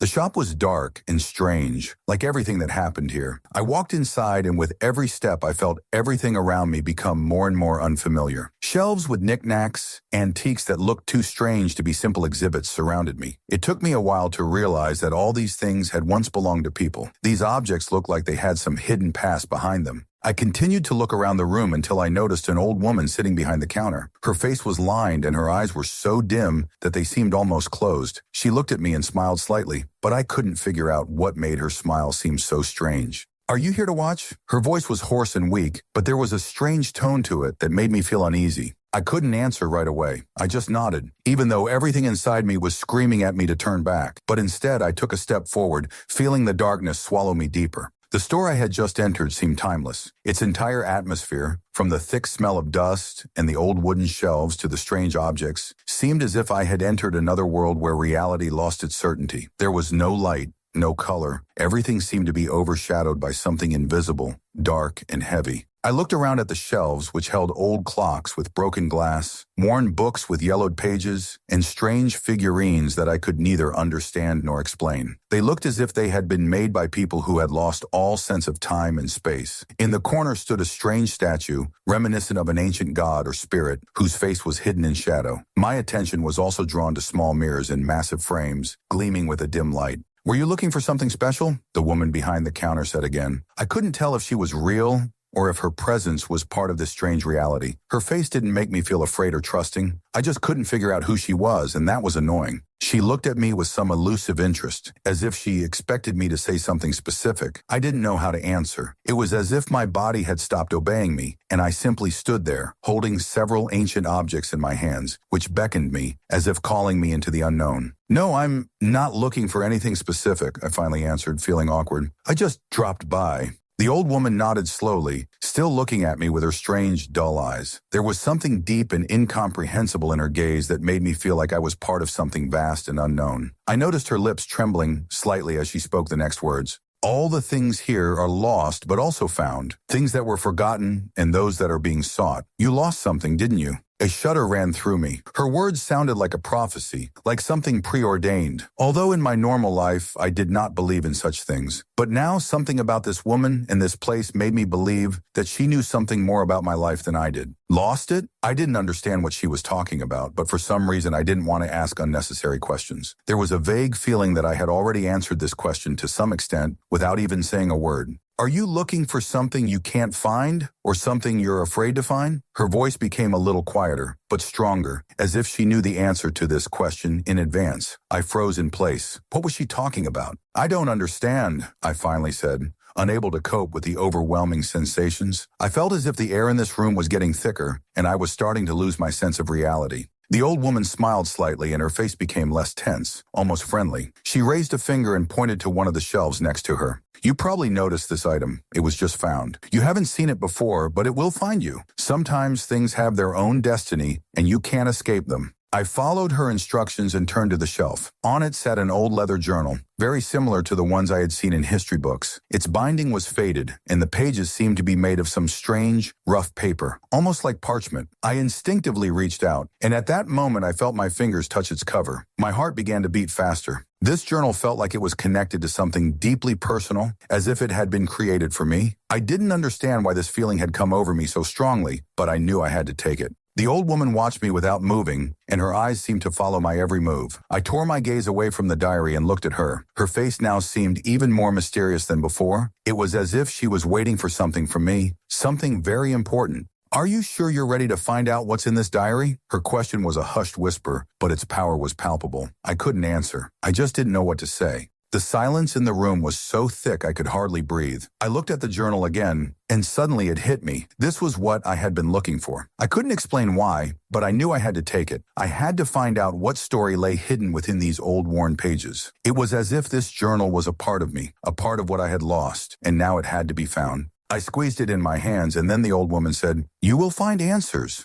but be careful. All answers can lead to even greater delusion." I didn't know why, but I felt a chill run down my spine. But the desire to know more was stronger than my fear. I decided that I couldn't back down anymore. I put the diary in my bag, turned around and headed for the exit. Everything around me seemed just as unreal, but this time I felt that something important was about to begin right now. As soon as I was outside the shop, I felt the air become lighter, but still something elusive pulled me back, as if the place itself was becoming a part of me. I sighed and, by inertia, walked along the deserted street. At first, I did not dare open the diary. I could not understand what exactly could be there, what this old object was hiding. But the thoughts did not leave me. After all, I took it for a reason. It was significant. Questions were swirling around in my head, giving me no peace. Why did I decide to buy this particular thing? Why was he so attractive? Where did this irresistible pull come from? It wasn't just curiosity or interest. I felt as if this journal was the answer to unknown questions that I didn't dare ask myself out loud. And, as often happens, the more I tried to push these thoughts away, the more they came back. I headed to the nearest park, sat down on a bench, and carefully pulled out the diary. The leather on the cover was already quite soft from time, and inside the book there was a silence that made me really stay in this moment. Opening the first page, I felt a strange feeling, as if I was getting into someone else's memory, someone else's life. The handwriting was neat, but it also seemed a little careless, as if the writer was in a hurry, rushing to convey something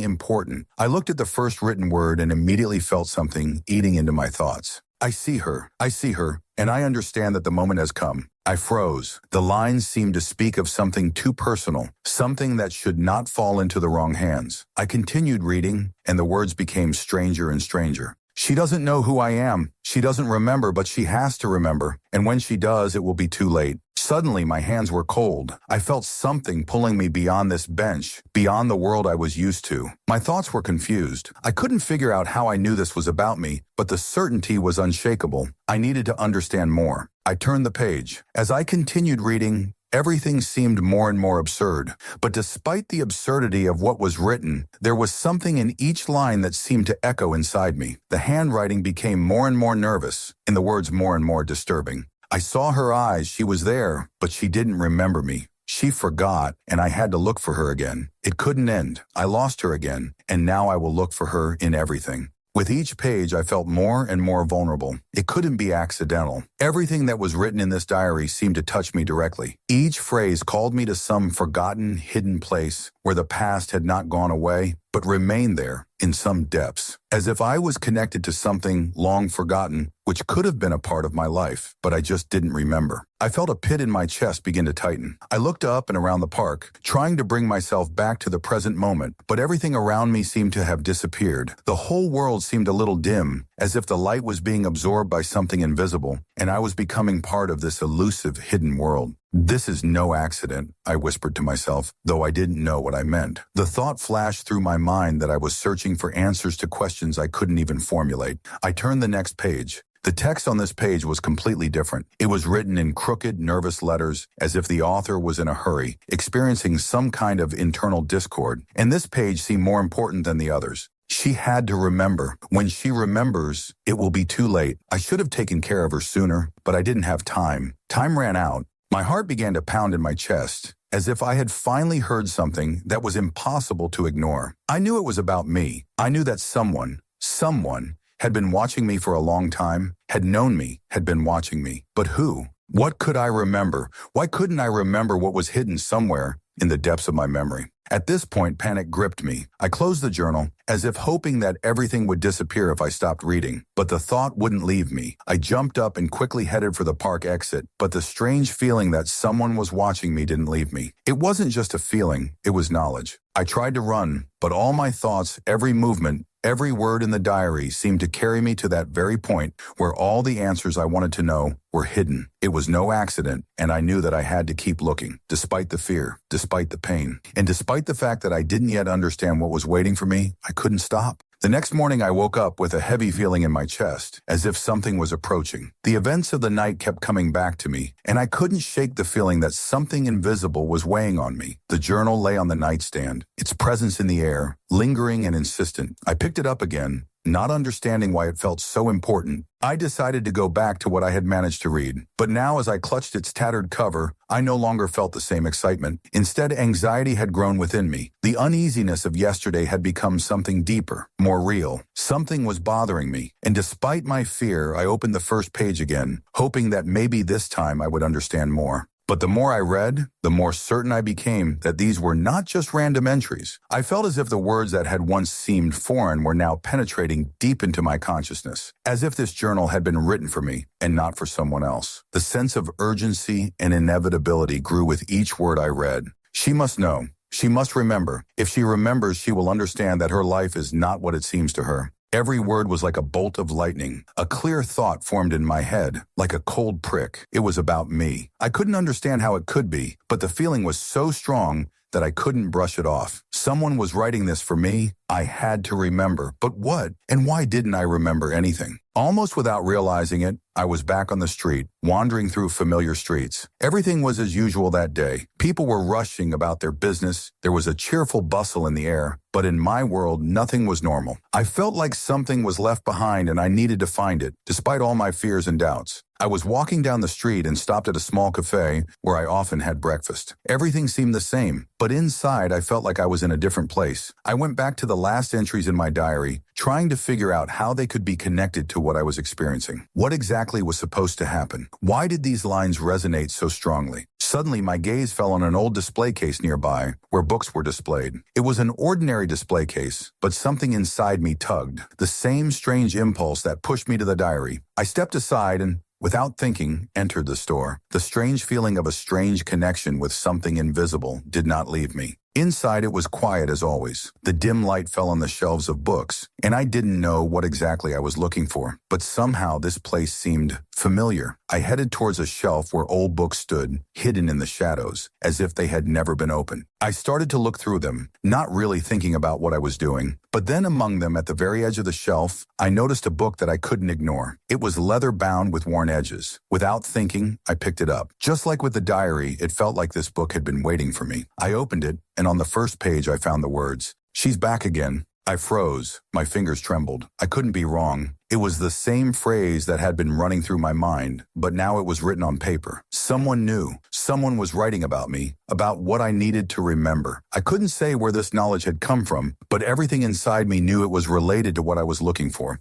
Like an epiphany, I realized that this was no accident. This whole world, this whole reality I lived in, was an illusion. Everything was connected. But what exactly? Why was all this happening to me? I looked at the book and realized that I could no longer return to normal life. These answers, these riddles, they were too many to ignore. I could feel something huge and inevitable moving towards me, something I could not escape. I couldn't ignore what was happening any longer. The fear that I was losing control of my life became unbearable. Every morning I woke up with the same feeling, an inescapable heaviness on my chest, a sense that I was about to experience something terrible. In every shadow, in every step, I felt his presence, an invisible force that was guiding me. Everything I once considered real became as elusive as a mirage, and the further I walked, the more it seemed to me that I was plunging into some kind of fog from which there was no escape. This time I returned home with the book and the diary in my hands, despite the internal resistance. I couldn't let them go, despite the fear. It was like an obsession. Fragments of thoughts flashed in my head, fragments of memories that I couldn't fully understand. I looked for answers in books, but the more I read,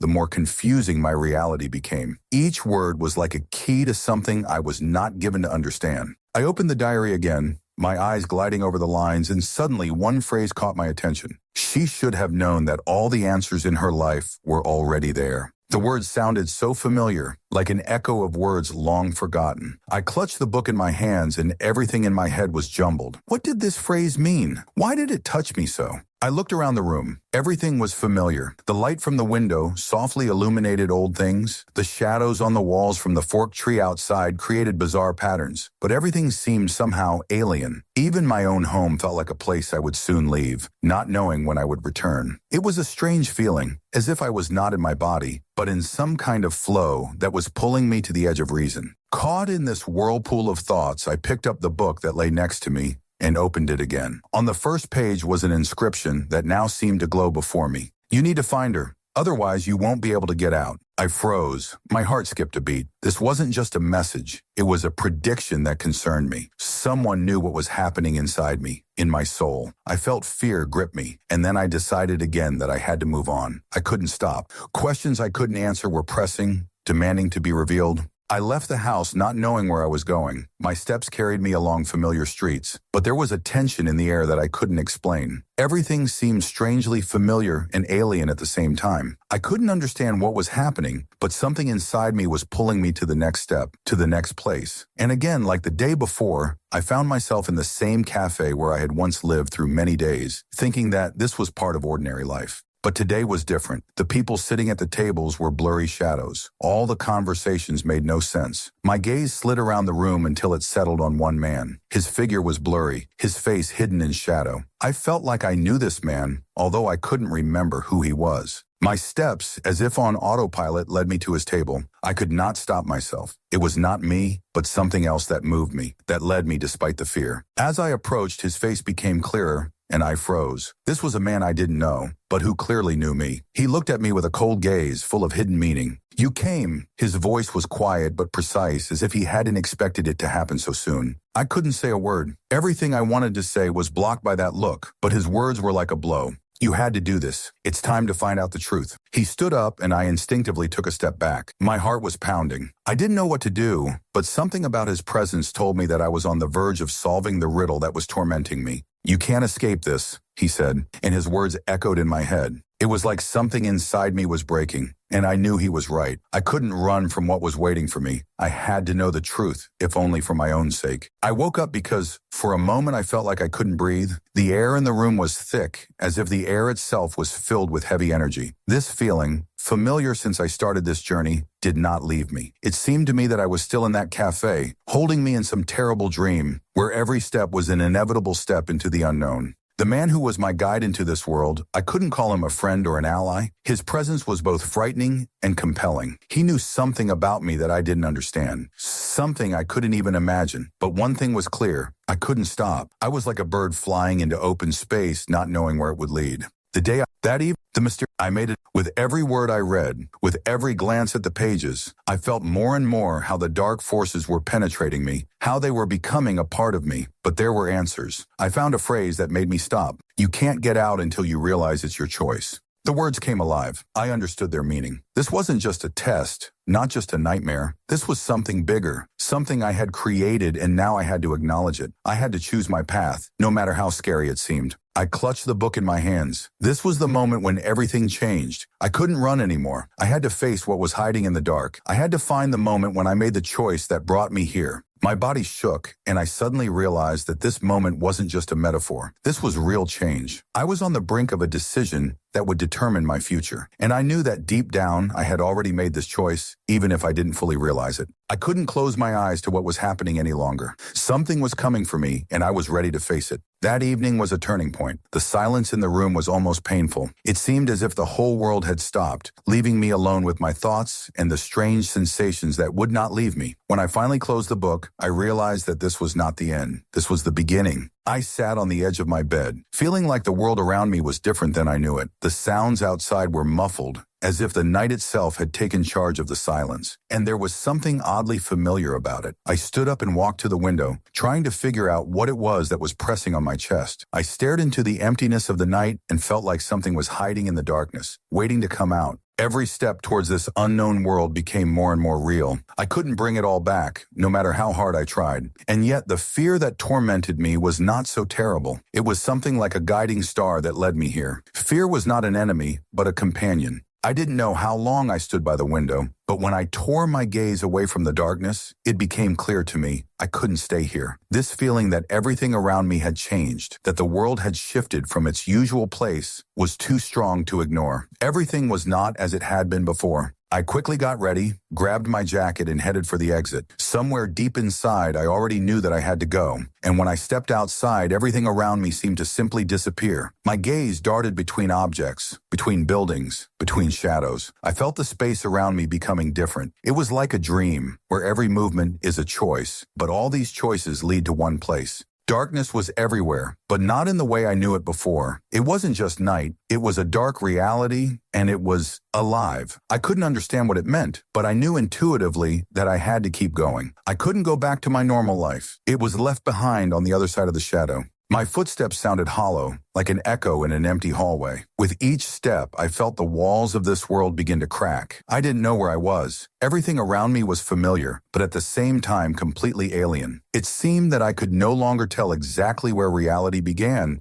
and where my own illusion ended. As if I knew I wasn't alone, I felt someone looking at me. Someone's eyes, someone's gazes. They seemed to penetrate me. I tried to find the source of this feeling, but I couldn't. It wasn't just a gaze. It was a shadow that was following me. And strangely enough, I felt that it wasn't angry. It was just waiting. Suddenly I stopped, realizing that I was standing on a street I had never seen before. There were no people, no cars, no normal signs of life. Everything was empty. Only the dim light of street lamps broke through the fog, creating a strange feeling of emptiness. I tried to figure out how I got here, but all my thoughts seemed pointless, like endless circles that I couldn't break. I kept walking, not knowing what exactly I was looking for, but feeling that something was waiting for me. I approached an old building that stood on the corner. It had long been abandoned, like everything else around it. I instinctively felt that I had to go in. Although I didn't know what was waiting for me inside, I felt that this was the last step I had to take. I pushed the door open. The sound of the door opening echoed down the dark hallway. It was quiet inside, but it wasn't a normal silence. It was a silence that felt alive, as if it was waiting for me to take the next step. I stepped inside. Suddenly it became clear to me this was not an accident. I did not come here because something made me. I came here because I had to. Everything that was happening was part of some plan, and now I was part of it. Story 5. When I look back on that period, it's hard to believe how simple and clear everything was. Life seemed so sure and fulfilled, as if I knew everything would be fine. It was my best friend Olya. We were like two halves of a whole. We shared joys and sorrows, laughter and tears. She was there at the most important moments of my life, and I never doubted her sincerity. Everything was perfect. Back then, it never even occurred to me that our friendship could encounter something that would destroy it forever. I met Olya back in school. We ended up at the same desk, and from that day on, our lives began to intertwine. There were difficult moments, but she was always there when I needed support. We laughed together, dreamed about the future, had night get-togethers, and discussed everything. I was sure that I could trust her more than anyone in the world.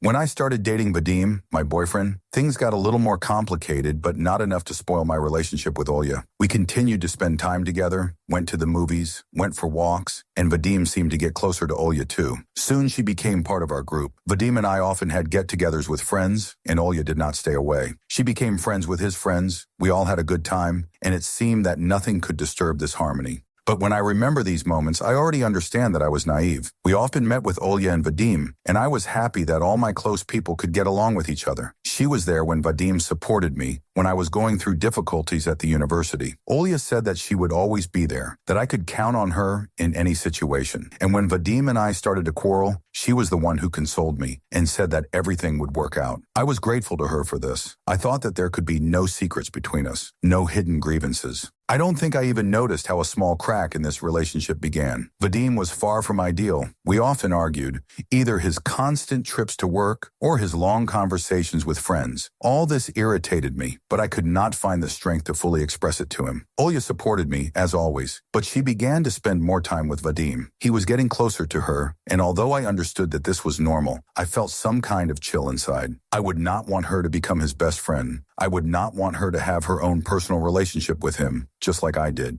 But I didn't pay attention to it, because everything was the same. She came to visit us, we laughed, chatted, and spent time together. We had moments when Vadim and I argued, and Olya ended up on the side of one of the parties, always trying to understand and support. This was her specialty, and I always considered her wise, able to find a compromise. She was an example for me, and I appreciated her for that. But the more I thought about it, the more it seemed to me that something was changing between us, between Olya and me. Over the course of several weeks, I noticed more and more how she listened attentively to Vadim, how their conversations were becoming more personal and frequent. I could have assumed that it was simply her support, her desire to help him, but deep down something told me that there was something more. It wasn't that I was starting to feel jealous or doubt their friendship, but it seemed to me that things weren't that simple. At some point, I decided to talk to her about it, but I always put it off because I didn't want to ruin what seemed to be perfect. I was sure that Olya and I had such a strong relationship that nothing could shake it. And when it all started to fall apart, when a real storm began, I didn't even expect that this small, insignificant detail would become the starting point of destruction.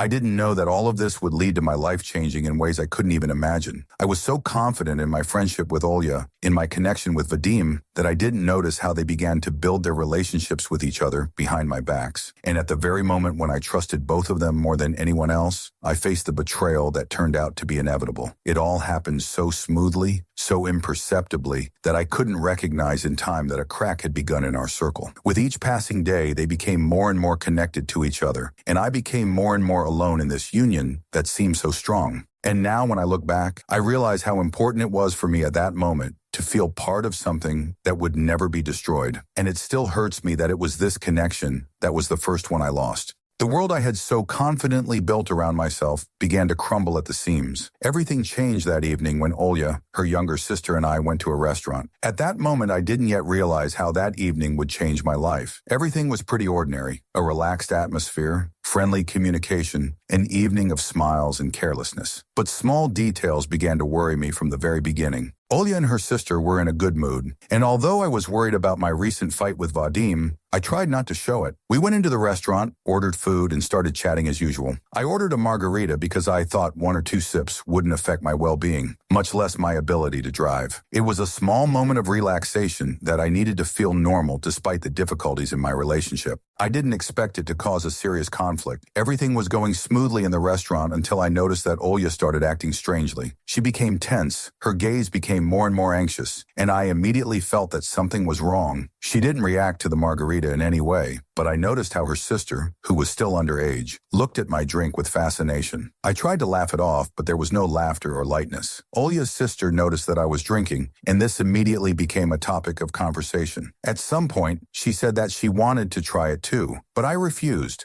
saying that she was still too young for this. This was the climax. Olya suddenly started to get upset that I didn't let her sister try, and it turned into a full-blown argument. I couldn't understand what I had done that was so terrible. I just thought it wasn't the best decision, especially since her sister was younger and shouldn't have been drinking at that age. But she disagreed with me and said I was being controlling, trying to force my point of view. I was confused. We had never had conflicts like this. The argument continued, and soon Olya signaled her parents. Olya's sister called them, and they decided to take her home. I felt like the world around me was crumbling. Olya, instead of supporting me, began to blame me, saying that I was going to get behind the wheel drunk. This was simply ridiculous. I had only had a few sips, and I was going to wait for the alcohol to leave my system before I planned to leave the restaurant. But for Olya, it seemed this was not enough. In her eyes, I was becoming irresponsible, and I felt her respect for me was increasingly losing. It was painful because I always believed that I could trust Olya in any situation, but now her attitude towards me had changed. She did not understand my intention to wait, and this underestimation of me was a heavy blow to me. We left the restaurant in silence, and I felt the gap growing between us. That night, I didn't want to get into a fight. I tried to stay calm, hoping that it would all resolve itself, that Olya would understand how awkward I felt about her reaction. But Olya didn't forgive me for what happened. She supported her sister, and at some point,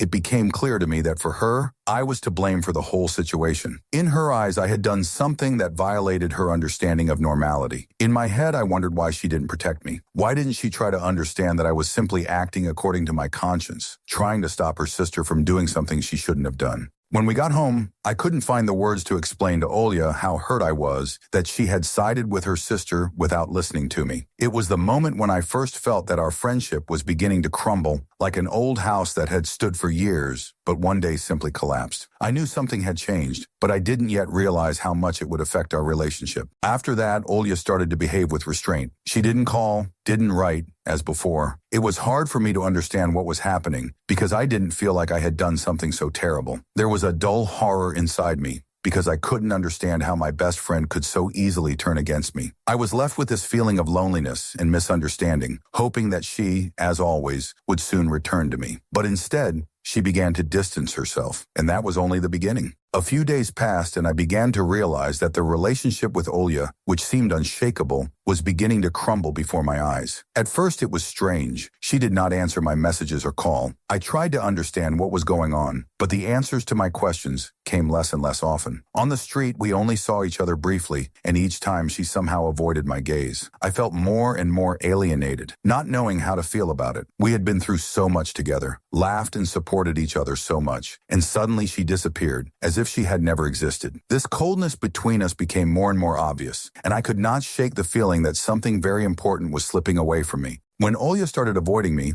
I didn't know what to do. I decided to leave her alone for a while, thinking that maybe she needed space to process everything. But the more I tried to stay calm, the more obvious it became that she wasn't going to come back to me. She didn't make a single move, and I began to feel this silence weighing on me. The real blow came when I found out that she had started spending time with Vadim and his friends. These friends who were part of my life, part of that same group that had once been one. Vadim, with whom I had lived through so many moments, from whom I had tried to recover after our violent quarrel. And now she was sitting with him in his company, laughing, enjoying the time, and I was left on the sidelines. For me, it was a betrayal. It wasn't just a violation of a friendly boundary. It was an almost physical sensation of being pushed out of her life as if I didn't exist, as if I had become a stranger in my place. At first, I couldn't believe that she would do such a thing, but the more I thought about it, the more obvious it became that she had actually moved on to them, as if I had never been in her life. My feelings were mixed with disappointment and anger. I didn't understand how she could do this to me. Questions were spinning in my head, but no answer was enough to console me. I tried to talk to her, but every time I tried,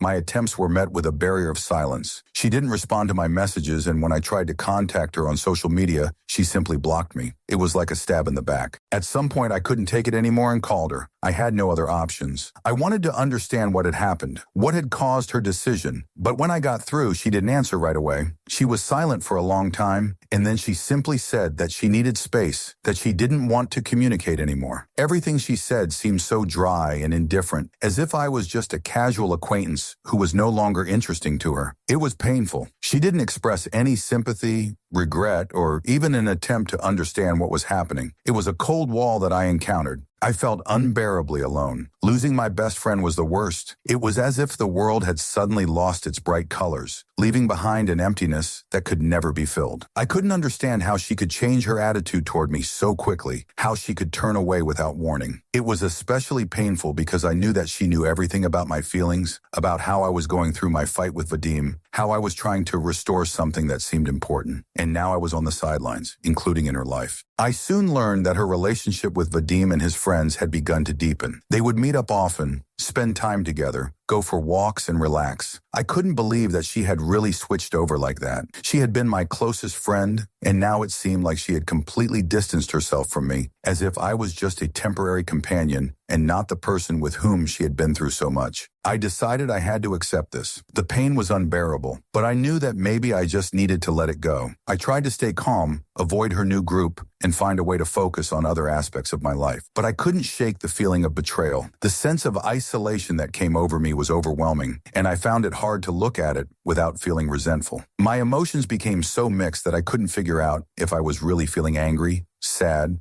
disappointed, or just completely alone. At one point, I tried to ask Vadim for answers. Maybe he knew something about what was happening, or at least could offer an outside perspective. But instead of receiving support, I heard words that hurt me even more. Vadim said that Olya had told him everything that had happened, and he was now on her side. He said that I was worrying too much, and that perhaps I was to blame for what had happened. This was the last straw. I couldn't understand how both of them, the two people with whom I had been through so much, could turn against me. This was the point of no return. I could no longer remain a part of their world. As time went on, my feelings about the situation became more and more complicated and confusing. After I heard from Vadim that he was now on Olya's side, I realized that everything I thought we had experienced together was nothing more than an illusion. At that moment, I was overcome by a feeling of hopelessness. Everything I thought was important and valuable, everything I considered unshakable, was destroyed. The relationship with Olya, with Vadim, with those people with whom I once shared every moment of my life, now seemed like a lie to me. When I realized that he and Olya had really set themselves against me, I felt like this world I had built was starting to fall apart. I didn't know what to do. I felt lost and at the same time more alone than ever. It felt like I couldn't find the strength to fight anymore. Sometimes it seemed to me that I would drown in this ocean of pain, that I would never be able to restore myself and get back even a small part of what was. I tried to distract myself from thinking about it by trying to do other things, but it all felt empty and insignificant. Every meeting with other friends, every attempt to communicate normally with people I considered close, became unreal. I kept thinking about how they most likely knew what happened, and I felt like they were hiding the truth from me. It poisoned all interactions. I could no longer trust anyone who was part of their circle. I felt like Olya and Vadim's betrayal was part of this whole dynamic, and I could no longer feel safe around these people. Every time I met someone from their group, I would feel a wave of irritation and pain. I tried to stay away, not to show my feelings, but sometimes it became impossible. They talked to me as if I were a stranger, as if nothing had happened, and every time I felt the tension growing inside me. It was a terrible feeling, as if I was in a world that had become alien, and no one was going to acknowledge what had happened. I could no longer trust them, and it was a heavy burden.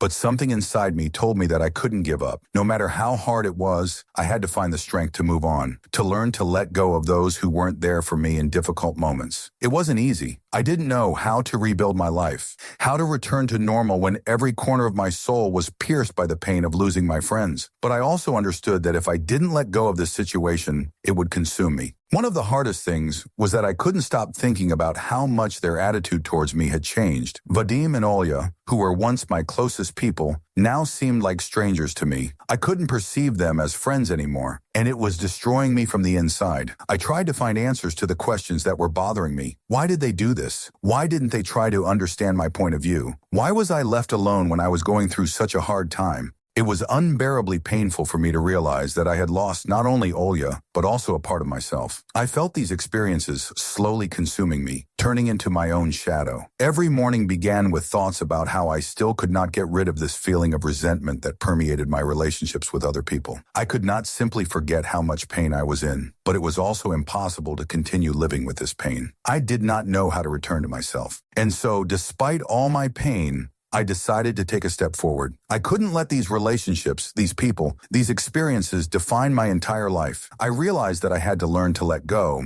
even if it meant I could never get it back. I tried to focus on my own interests, on my goals, on what I could change in my life to feel at least a little bit happy. Sometimes I wished I could go back to a time when everything was simpler, when I could just be with Olya and Vadim, not caring about what was waiting for us in the future. But I knew I couldn't get stuck in the past. I had to keep moving. No matter how I felt, no matter what was happening, I couldn't allow myself to be a prisoner of this pain. At that moment, I made a decision. No matter what was happening to others, I had to find a path that would lead me to inner peace. It was hard, I made mistakes, I had doubts, but I knew I couldn't just give up. I understood that there are moments in life that change us forever, and I was ready to go through it to come out on the other side stronger. I may have lost a part of myself, but I was still alive. It took me weeks to get my thoughts together. Every day was a struggle. I tried to get back to normal, but the thoughts of what had happened wouldn't let go. Sometimes it felt like I was just living in a fog that wouldn't go away. My experiences left me with no peace or opportunity to recover. I couldn't stop thinking about what I had been through and how my relationships with those I cared about had changed.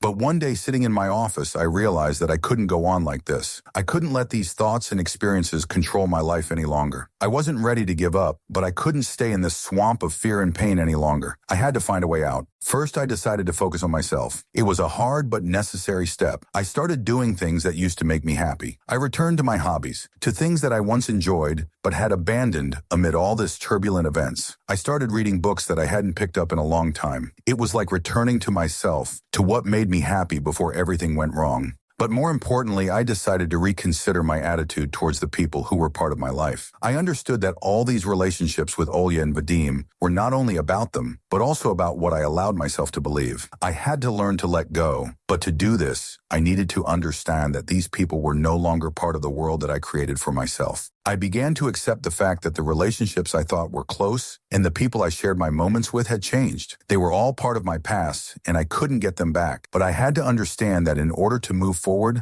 I had to surrender my heart and soul to myself. I realized more and more that losing Olya and Vadim wasn't just losing friends. It was losing a part of my self-perception. I had grown accustomed to seeing myself in the context of these relationships, thinking that they were what shaped me as a person. But now I realized that despite all this, I could be myself without them. It wasn't easy to comprehend, but it was liberating. At some point, I started to let go of my emotions around them. It wasn't an easy process, because the feeling of betrayal stayed with me, like an invisible weight that wouldn't go away. But I knew that if I wanted to move forward, I had to learn to forget about the people who were no longer in my life. The relationship with Vadim and Olya was deeper than just friendship. It was a relationship that had once become part of my inner world, and now that they were gone, I felt empty. But this emptiness was not only in what I had lost, it was also in the fact that I had lost touch with myself. This realization came to me gradually. I started to actively work on myself, my experiences and thoughts. New interests and hobbies entered my life. I discovered opportunities that I hadn't even noticed before. I started going to yoga, signed up for psychology courses, which became not only useful for me, but also a therapeutic process. It allowed me to find some balance and calm, despite everything that was happening around me. I also began to rethink my relationships with other people. I became more careful about who I trusted, but I also made an effort to open up to those who were genuinely there for me. These new relationships, though slow to build, were an important step in my recovery. I began to understand that not everyone I encountered would betray me, and that true friends, though a minority, could provide the same emotions and support as those I had lost touch with. But the recovery process was long and difficult. Sometimes I felt like I had taken a step forward, and then old memories would surface, and I would be plunged back into that frustrated, angry world I had been forced to leave behind. I still felt pain. I still worried that I had no protection at a time when I needed the support of those close to me. I felt alone in the world.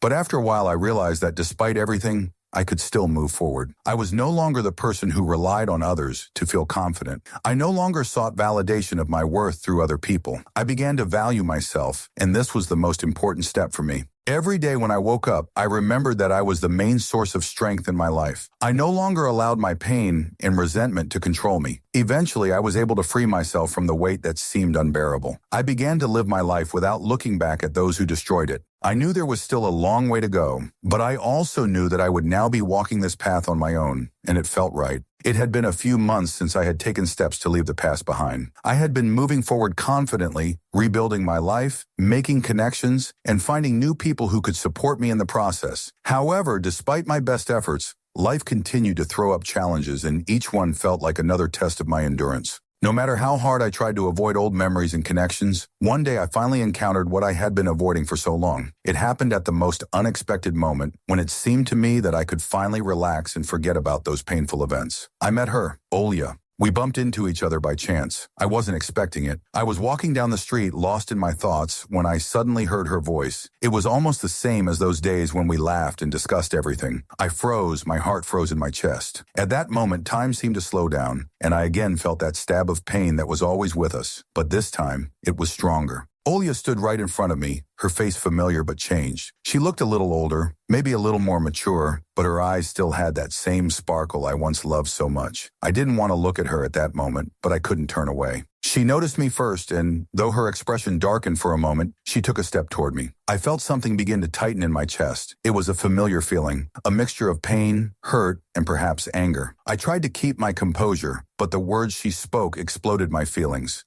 "Hello," she said, and though her voice was quiet, there was uncertainty in it. I saw her fingers nervously running through her hair, as if trying to find something important in the gesture. It was hard to answer. I could almost feel her words poisoning me, but at the same time, I knew I couldn't stay locked in that past. I took a deep breath and finally uttered a few words that I had only recently managed to formulate in my head. "Are you, what? Are you going to tell me now that everything was wrong? Or maybe you want to say that you're sorry?" My words sounded bitter, but there was both desperation and determination in them. She was silent. It seemed like she was trying to find words that could justify her actions, but I felt that her excuses would not change what had happened. Nothing would return the trust I had lost. "I don't know," she said, and her voice sounded tired, like she was searching for a way back, but couldn't find one. I thought things would be different. It was too hard for me. I didn't know what to do. And I didn't want to hurt you.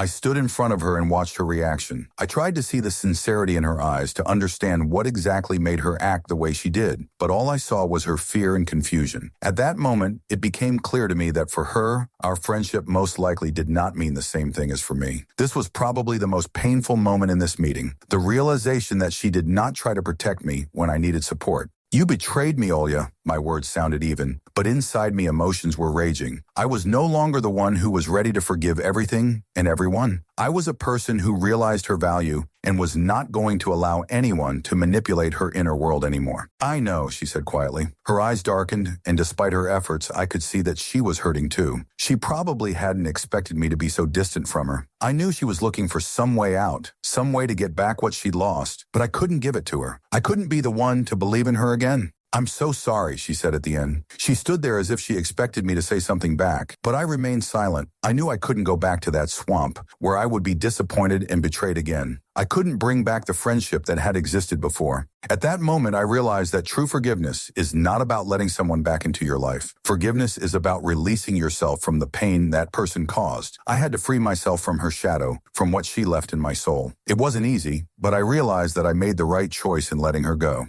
We both stood there in silence, each in our own world, which was now divided. I looked at her one last time, turned around and went my way. I couldn't say it was easy, but I felt relieved. I was still hurt, but I knew I was stronger than ever, and now my life was in my hands. After that encounter with Olya, I felt the walls around me begin to crumble. Not physically, of course, but internally. Every time I closed my eyes, I felt her image lingering in my memory, like an invisible weight that I still couldn't shake off. But I knew that this was the last time I would allow her and her betrayal to affect my life. I was ready to move on, despite all the pain and disappointment. Soon I realized that I stopped looking back. I started looking for new things to do, new places, new opportunities to grow. I met people who weren't part of my past, and it was like a breath of fresh air. I started trusting myself, my decisions, and my vision of life again. But strangely, I also realized that my feelings for old friends and acquaintances had changed. And even though I was no longer able to trust Olya, I still felt pulled back, as if I hadn't yet fully accepted the fact that the relationship with her was over. As I began to rebuild my life, I still ran into old acquaintances from time to time, especially people from my ex-boyfriend's circle. I tried to be polite, to maintain neutrality, but inside I felt disgust. Their friendship with Olya haunted me. I couldn't understand how they could continue to communicate with her, knowing how she had betrayed me. How could they look at her and not see what I saw? I couldn't find an answer to this question, and it hurt me. Time passed, but each return to this circle seemed more and more difficult. I continued to watch their relationship, trying to understand what they saw in Olya,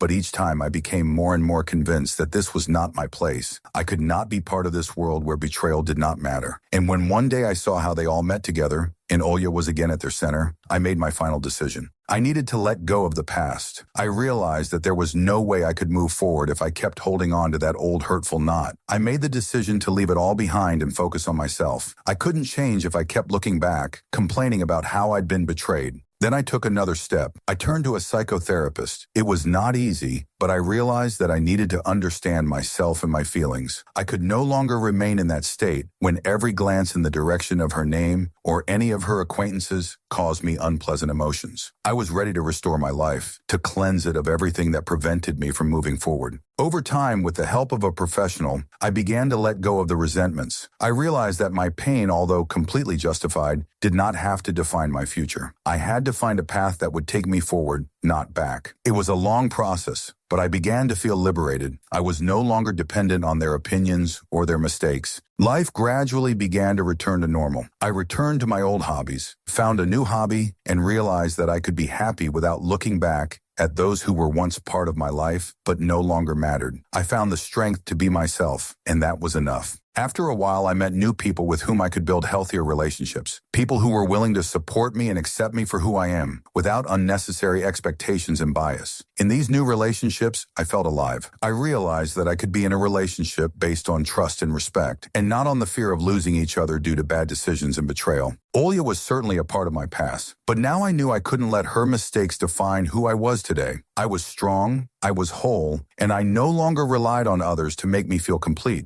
This process of recovery has not been easy, but I have learned that every loss, even the most painful, brings with it opportunities for growth. I have learned to let go and look to the future, knowing that I can now be able to handle whatever life throws at me. The journey had been long, and I had been through a lot, but in the end I felt like I was finally free. And although I still had a lot to learn about myself and the world around me, I knew that I had everything I needed to be happy. I could move forward knowing that I had the strength to start over. Story 6.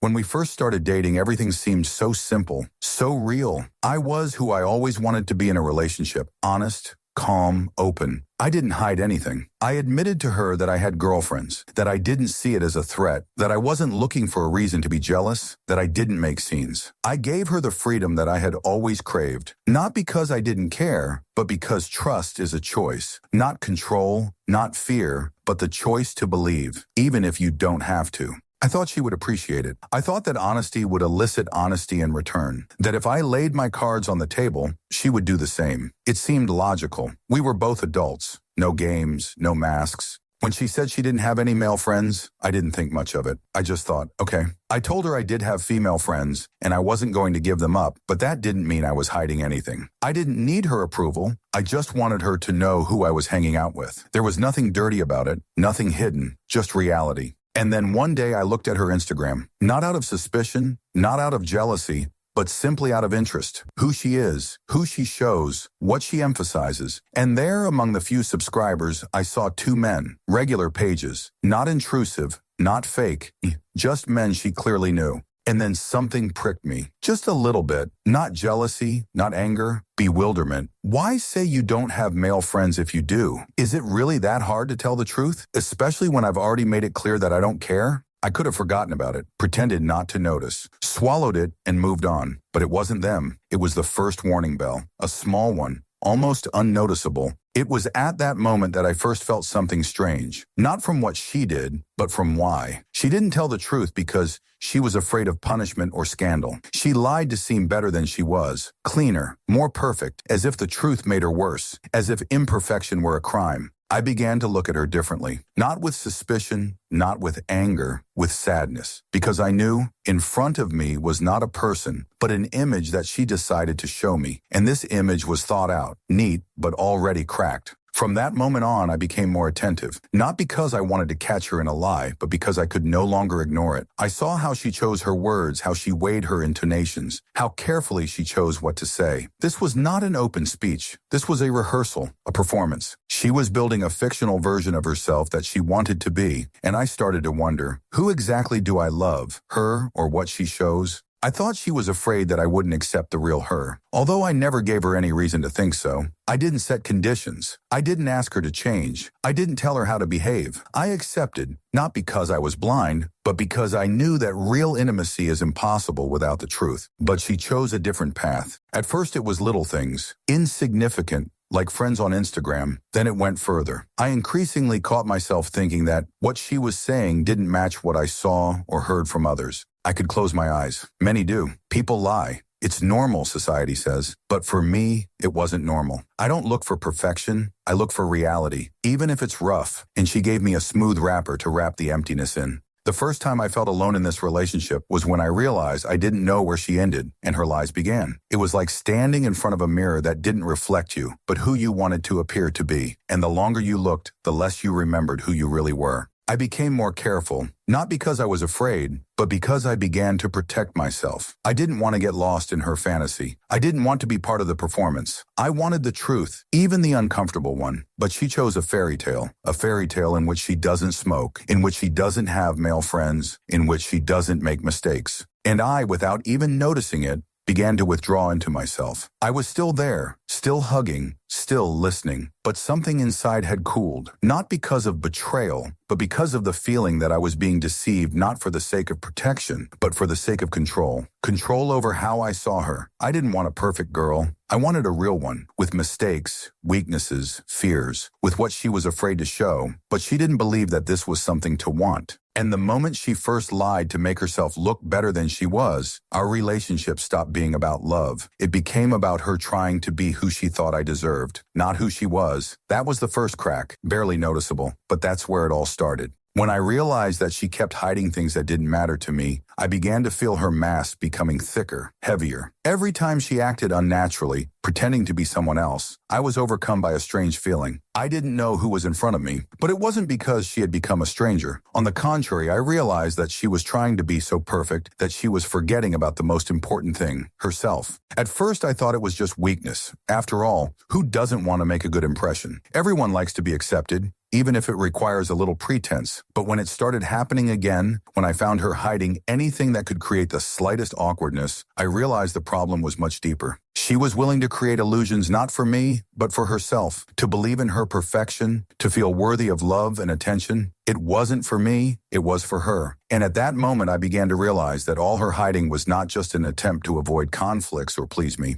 No, it was much more complicated. She was trying to convince herself that her little lies were not just a way to avoid unpleasant situations, but a way to be someone she was not. I always thought it was more important to be honest than to be perfect. I didn't look for mistakes or flaws in her words. I didn't care how many men she had in her life, how often she went out with her friends, or what she had for dinner. In the end, none of those things mattered. What mattered was how she treated me. But for her, that wasn't it. Sometimes I felt like it was easier for her to lie than to admit to the little mistakes she thought would ruin our picture of a perfect relationship. But that wasn't really why she was destroying us. It wasn't a fatal lie. It was a quiet self-destruction where she couldn't accept her weaknesses. When she told me she quit smoking, I didn't even question why she was doing it at that moment. It didn't matter to me whether she quit or not. I wasn't on some strict path to health or a perfect life. I didn't need her to follow some correct norms. I needed her to be herself. That would be much more important than her trying to hide such things. But then, strangely enough, there came a moment when I learned the truth from my cousin. She said that she saw her with a cigarette. At first, I didn't know how to react to it. I wasn't offended that she smoked. It was her life, her choice. But I was offended for something else. Why was she hiding it from me if I never asked her to change? Why lie about such things when I really don't mind? It wasn't fatal for me, but it was painful. She chose to hide the truth instead of just being honest. I didn't want to ruin her friendship with her cousin. I didn't want to put her in an awkward position. I didn't want to be the one who would interfere with her relationships with her loved ones. But at the same time, I was tormented by the feeling that she continued to live in this theater, where all her roles were more important than real life. When she swore on my life that she wasn't lying, I knew I couldn't trust her anymore. I wasn't scared because I thought she was cheating on me, or anything worse. I was scared because her words weren't her true self anymore.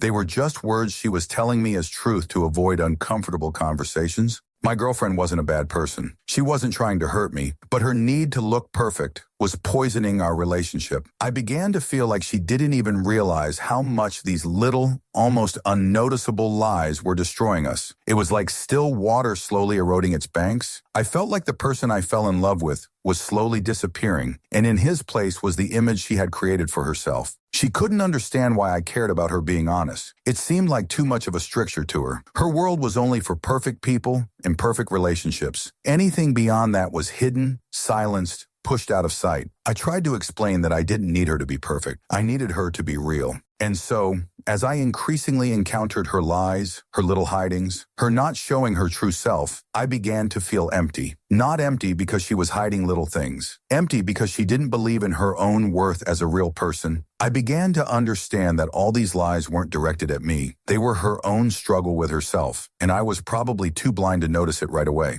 I became disillusioned, not because she did anything wrong, but because she thought her flaws and weaknesses were something to hide. And at that moment, I realized, if she can't accept herself, I won't be able to truly love her. Each time I encountered her lies, it became increasingly difficult to ignore them. I tried to convince myself that these were just small things that could be endured. But gradually, like small stones piling up to form a mountain, these lies began to weigh on me. More and more often, I caught myself thinking that not just a chasm was forming between us, but something much more dangerous: alienation. She kept creating her ideal version of herself, and every time I tried to approach her in a real, honest way, her closed world became even more closed. I kept trying to understand why she hid things that didn't matter to me. Why couldn't she just be honest? Why all this hiding? Every time I asked about something that didn't seem so important, did she not believe that I could accept her? As the hiding process deepened, I began to realize that she couldn't just stop. It wasn't just an attempt to avoid conflict. It was an internal need to hide her vulnerability, to hide her weaknesses, as if admitting them meant admitting she wasn't perfect. And that was unacceptable to her. She was willing to do anything to maintain that image. Every time she lied, it was like she was losing a piece of herself, and I, in turn, lost faith in us. At first, I thought she was just afraid of losing me. I thought she didn't want to look weak or insecure, that she wanted to be perfect so I wouldn't leave. But with each new discovery, I realized more and more. The problem wasn't with me liking her. The problem was that she couldn't love herself for who she was. She was afraid of her true self and tried to hide it behind masks. I began to feel like these lies were starting to destroy not only my perception of her, but her perception of herself. If she could just admit her weaknesses, not try to create this image of the perfect girl,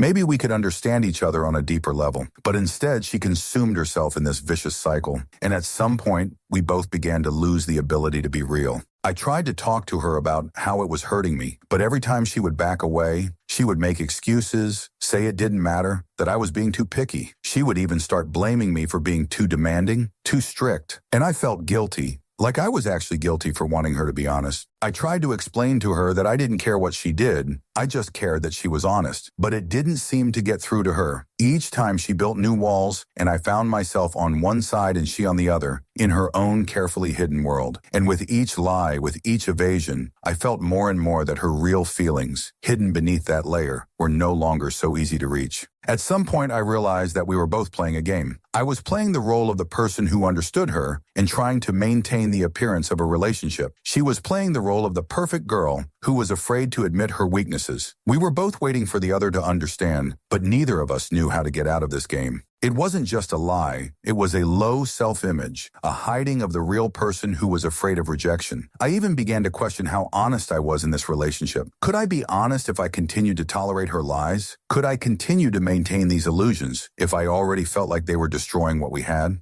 I stopped asking her what she was hiding because I already knew the answer, something that didn't match her ideal. I became less and less interested in what was really going on and began to delve more into my own disappointment. I felt like we were no longer a couple because there was no room for real communication. We were both wearing our masks, not telling each other the truth, and I began to doubt that we could ever be the people we once saw in our own eyes. I began to understand that for her, lying had become a defense, a way to maintain control over herself, to avoid the fear of being vulnerable. But this defense was like a shadow. The more I hid it, the more omnipotent it became, and the harder it was to deal with its impact. I tried to figure out what to do, how to bring her to light, but she always returned to her world, where lies and masks were the basis of her existence. And at that moment I realized, if I can't get rid of this vicious circle, we will both remain in it forever. Over time, it became apparent that the relationship I had built was turning into an empty space, filled with omissions and misunderstandings. Every time I tried to talk to her, every time I wanted to awaken even the smallest spark of honesty between us, I was met with her wall of silence and excuses. It was hard to understand why she so stubbornly continued to lie about everything that seemed to be unimportant. And then, at that moment, I realized that she was no longer lying only about unimportant things. She was lying about everything. Every lie she told, every twisted word that became part of her reality, pushed us further and further apart. At some point, I even stopped looking for the truth in her words. I already knew that her true feelings were hidden behind her mask, that her inner world was as inaccessible to me as who she really was. And it was devastating because I began to doubt the very basis of our relationship, trust. We couldn't be honest with each other because she seemed afraid of that honesty, afraid of being vulnerable. Perhaps it was a fear of losing control, or perhaps deeper, a fear of herself. There was pain in her eyes and insecurity that she covered with layers of lies. And though I tried to be patient, to try to support her, it was becoming increasingly difficult to ignore that these lies were becoming part of her identity. I tried to ignore her secrecy, her manipulations, but at some point it became impossible. Every new discovery, every little lie, every fake smile that seemed so convincing, consumed my soul more and more. I could no longer understand who she really was, and it scared me. It was as if she was divided into several different personalities. One, the perfect girl she wanted to be for me. The other, a hidden, protected from reality persona, which she tried to hide from everyone, including me. And this struggle between masks and reality became more and more obvious. When I found out she lied to me about quitting smoking, I wasn't upset about the habit itself. That wouldn't have mattered. What mattered was that she had chosen to hide it from me, even though I had no objection to her choice. Why did she feel the need to lie? It was just further proof of how deeply she had gotten into this game with her own truth, her own reality, which had nothing to do with what she could be with me, real and open. I remembered how her behavior seemed almost perfect at first. She was willing to share everything with me,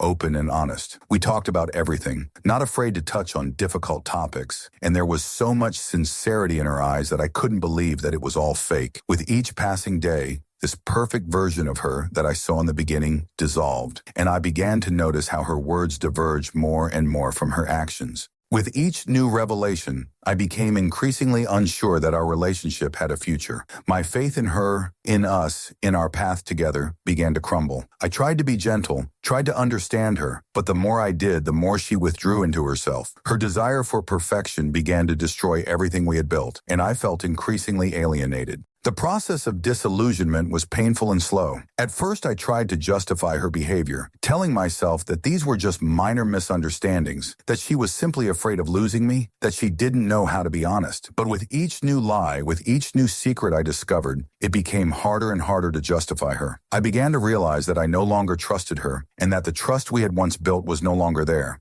The more I searched for her truth, the more I lost myself. I couldn't understand why she kept hiding her actions, why she couldn't just be honest with me. And the further we went into this circle of lies, the more it became clear to me that I was losing not only her, but myself. A relationship without trust cannot exist. It's not just words, it's the foundation on which everything is built. And with each new lie she told me, I felt that foundation crumbling, but maybe something inside me kept hoping that one day she would open up. But what if she didn't? What if all those masks she wore were the only things she was willing to show me? With each new step in our relationship, I sank deeper into the darkness of doubt. When I first met her, everything seemed so simple. I thought that we were on the same page, that there would be no room for omissions or hidden meanings between us. But with each passing day, I began to realize that I was wrong. And the more I tried to understand her behavior, the more these empty spaces where honesty should have been appeared. I felt like every hidden word, every evasion was consuming me. I couldn't find clarity for myself, and it was starting to ruin everything. It was like there was an invisible wall between us that I couldn't break through. And that wall wasn't built of bricks, but of lies. Lies that were slowly becoming part of her being. I realized that I couldn't trust the words she said anymore. Every time she said something,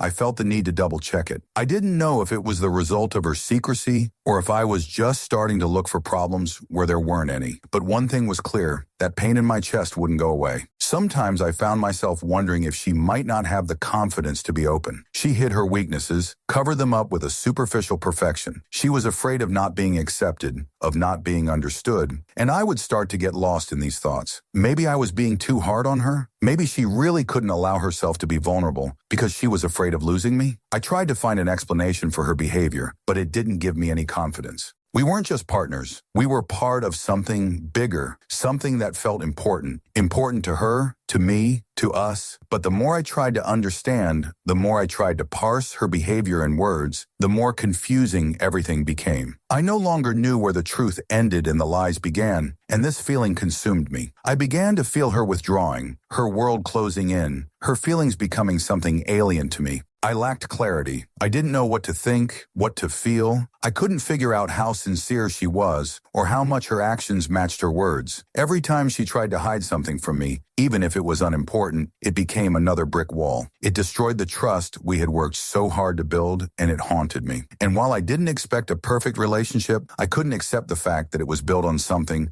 that had nothing to do with honesty. I didn't like being the kind of person who suspected her partner. I didn't want to be like that, but the doubts she left when she lied drove me into this corner. I couldn't take her words calmly anymore because every new revelation seemed painful. It was hard to believe that you loved someone who hid the most trivial things from you. It wasn't just a question of trust, it was a question of respect. Why couldn't she at least be honest about the little things that didn't matter? Every day it seemed like I was falling deeper into this labyrinth of mistrust, and the more I tried to get out, the more its tangled paths led me back. And then at some point, I began to think that I had already lost her. Not physically, but emotionally. She was hiding parts of herself from me, parts that I could understand that wouldn't make her worse. And the more she hid, the less there was left for me to love. The anxiety never left me. I wondered more and more. What if she were honest? If she just opened up to me, told me everything she was hiding? But more and more I realized that this would not happen. She couldn't be open because it was too scary. And even if I told her that I didn't care about her little habits or mistakes, she continued to hide them. It wasn't just fear, it was her reality, in which there was no room for honesty. Every day I was losing myself. I tried to remain the person who is willing to understand, who is willing to be there no matter what. But the more I tried to remain patient, the more I felt this tolerance destroying me from the inside. In the end, I realized that I could not stay in this relationship where trust no longer exists.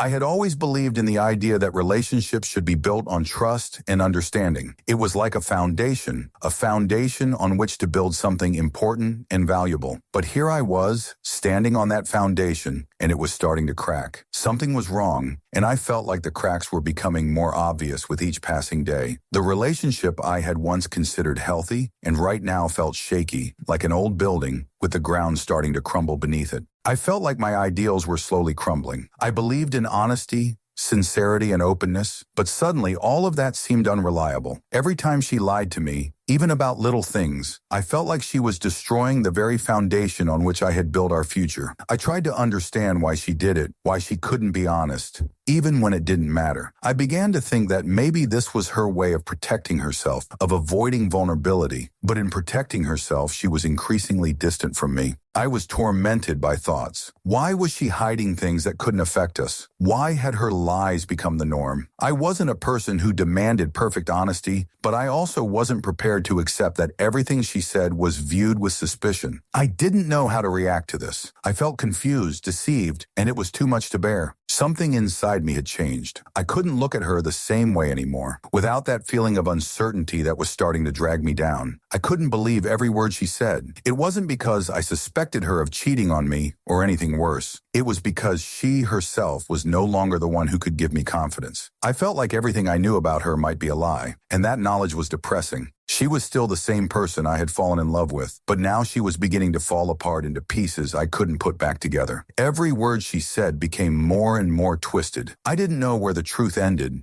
and the fiction began, and it didn't matter that I told her I didn't care if she did something that didn't concern me. It wasn't about that. It was about what she was hiding, and the more she hid, the more I felt that disconnect. I tried to be honest with her, open, but her secrets were like curtains that she didn't want to open, hiding her true self behind them. And I began to question why I was still here, why I continued to stay close despite all the cracks that were becoming more and more visible. It felt like I was holding on to something that had long since disappeared, the illusion that we could be perfect for each other. My feelings started to change. I started to realize that I couldn't continue to be in a relationship that was constantly feeding me lies. I didn't want to be with someone who couldn't allow herself to be real. At some point, I realized that continuing down this path would only destroy us both. She lied not because she wanted to hurt me, but because she couldn't be honest with herself. I asked myself questions that I couldn't answer. Why couldn't she trust me? Why couldn't I be the person she could be open with? And in that moment, I realized that maybe the problem wasn't her, but us, our expectations, our perception of what a relationship should be. I wanted everything to be perfect, but maybe that wasn't what we needed. I began to realize that I was losing not only her, but myself in this relationship. I was growing tired of constantly fighting doubts and mistrust. And although I still loved her, I knew that in order to move forward,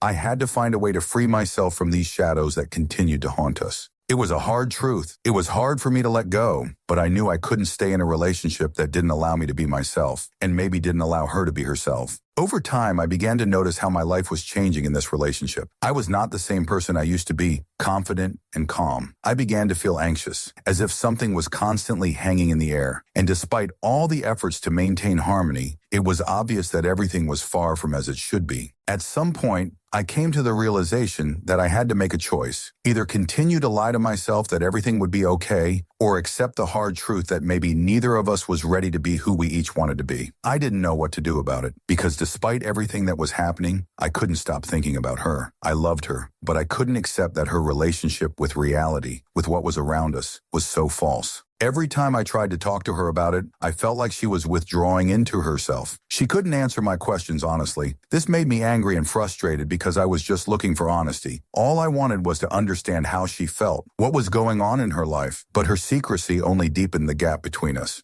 The longer I stayed in this relationship, the more it became clear to me that her lies were not just an attempt to avoid conflict. They were a way to maintain the illusion of the perfect girl that she wanted to project. But this illusion was vulnerable and fragile. I didn't need to be perfect for her, and I never demanded that she be flawless. All I asked for was honesty, and here my doubts began. If I asked for so little, then why couldn't she give it to me? I began to wonder what it was that was holding me back. Had I invested too much in this relationship to just walk away from it? I thought about how, at the beginning of our journey, we had made plans together, how we seemed unbreakable. But now I realized that we were on opposite sides of the river, and the further I tried to reach out to her, the more I felt like I was dragging myself into her world of lies and hidden secrets. And what did that say about my own perception of the relationship? I was willing to accept her imperfections, but I was not willing to live with her lies. When I began to look at my sacrifices in this relationship, I realized that I was actually sacrificing myself. I stopped being the person I used to be. I began to justify her behavior, even when it went against my principles. I apologized for things that weren't my fault, just so as not to break the silence. I became reserved, avoiding discussions so as not to open old wounds. I realized that all of this was leading me to a dead end.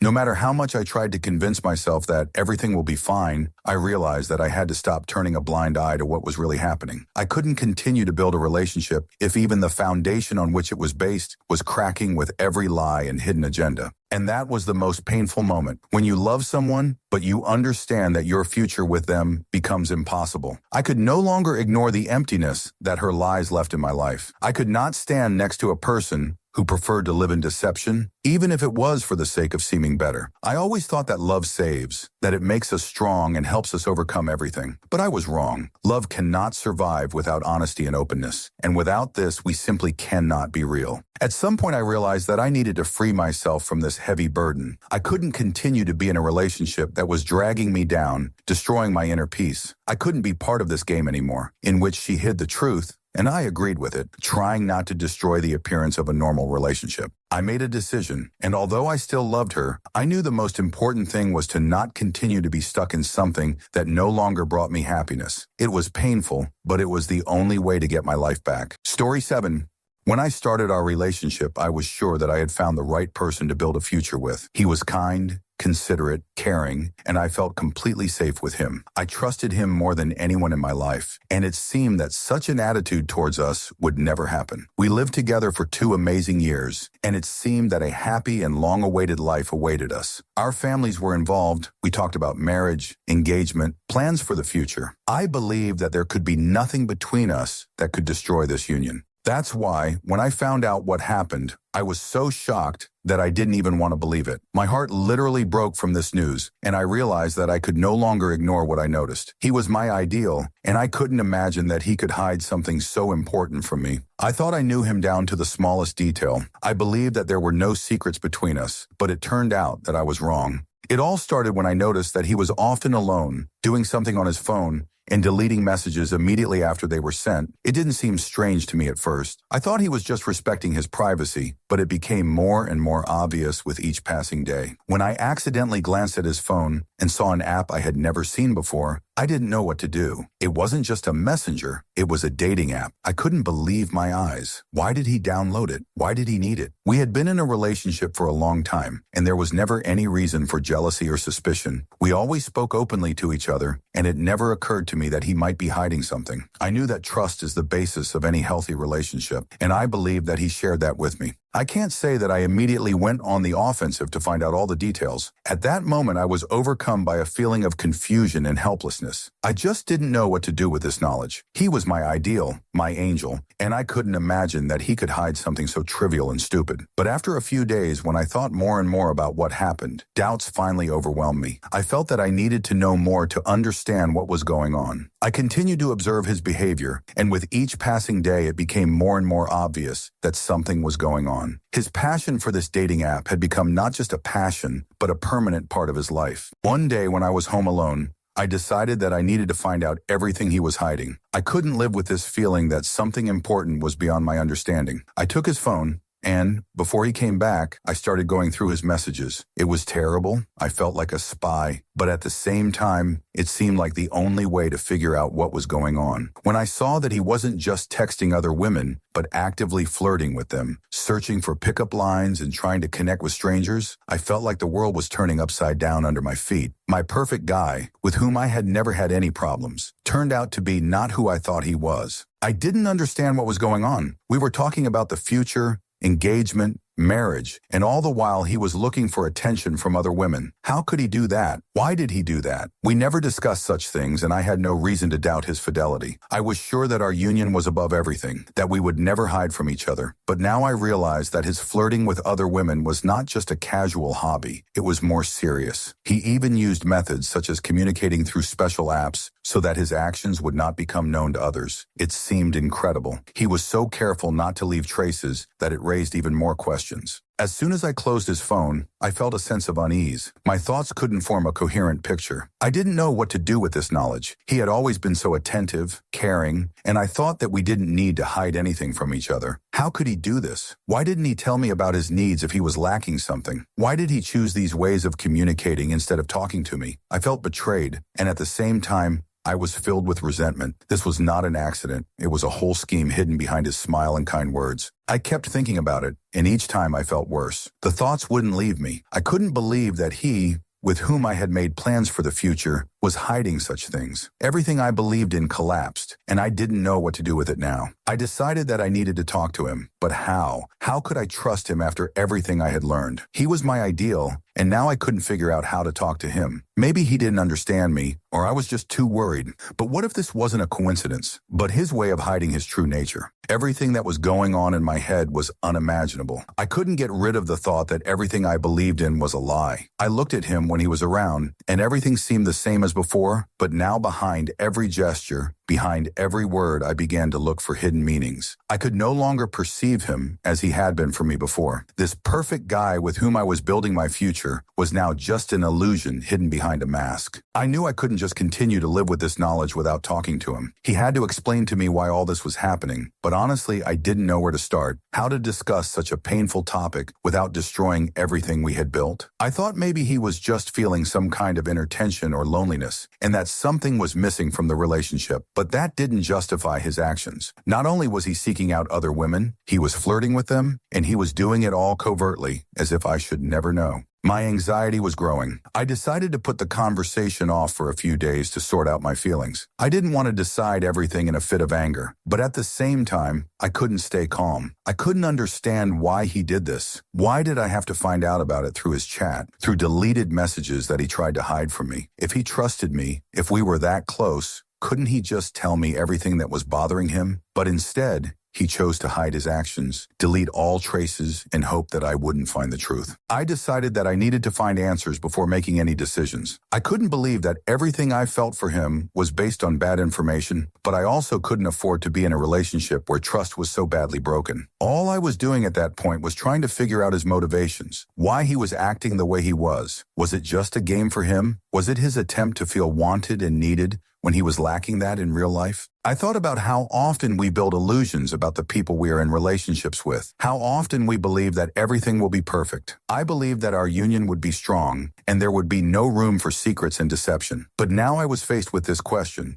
Is it worth maintaining a relationship in which, as it turned out, I do not know the whole truth? And then came the moment when I couldn't put off the conversation any longer. I saw him when he came home, and I knew this was my chance. But my thoughts were all over the place, and I felt fear and anxiety creeping up on me. I sat in front of him like he was a stranger. It was hard to find the words because I didn't know where to start, how to properly express my feelings. He didn't know that I knew, and that made it even more tense. I sat there, feeling the gap between us growing, and I couldn't bring myself to start the conversation. All I wanted was to understand why he did what he did. And so I decided to speak, to say everything that had been building up. I opened my mouth, but the words wouldn't come. I started to speak, but I couldn't find the right phrases to express my disappointment and pain. There were too many questions in my head that I didn't know the answers to. I didn't want to lose him, but at the same time, I couldn't just ignore what I had learned. Two feelings were fighting in every part of me: love and betrayal. I didn't know if I could forgive him for what he had done, and I wasn't even sure if I could continue to trust him. He noticed my anxiety, noticed that I was keeping my distance, and he started to feel anxious too. He asked me what was wrong, but I couldn't answer. How do you explain your feelings to someone who didn't know that you already knew their secrets? How do you explain how it tears you apart inside when the person you trust the most turns out to be something you never imagined? It was a difficult battle inside me, and I couldn't find a solution. But maybe I needed to say it all, to choose the path of honesty, even if it meant losing everything we had. I knew that if I stayed silent, I would be betraying myself. He had been my ideal, but now that ideal was shattered. The question remained, could we overcome this? Can love survive when trust is broken, when openness has given way to secrets? Time passed so slowly that each day felt like an eternity. I couldn't pretend anything was okay anymore. Everything I saw in front of me was distorted by what I knew. I tried to believe that there might be some explanation that would make me see him in a different light. Maybe he really didn't realize how much this was hurting me. Maybe his actions were small, thoughtless, not meant to hurt me. But the more I thought about it,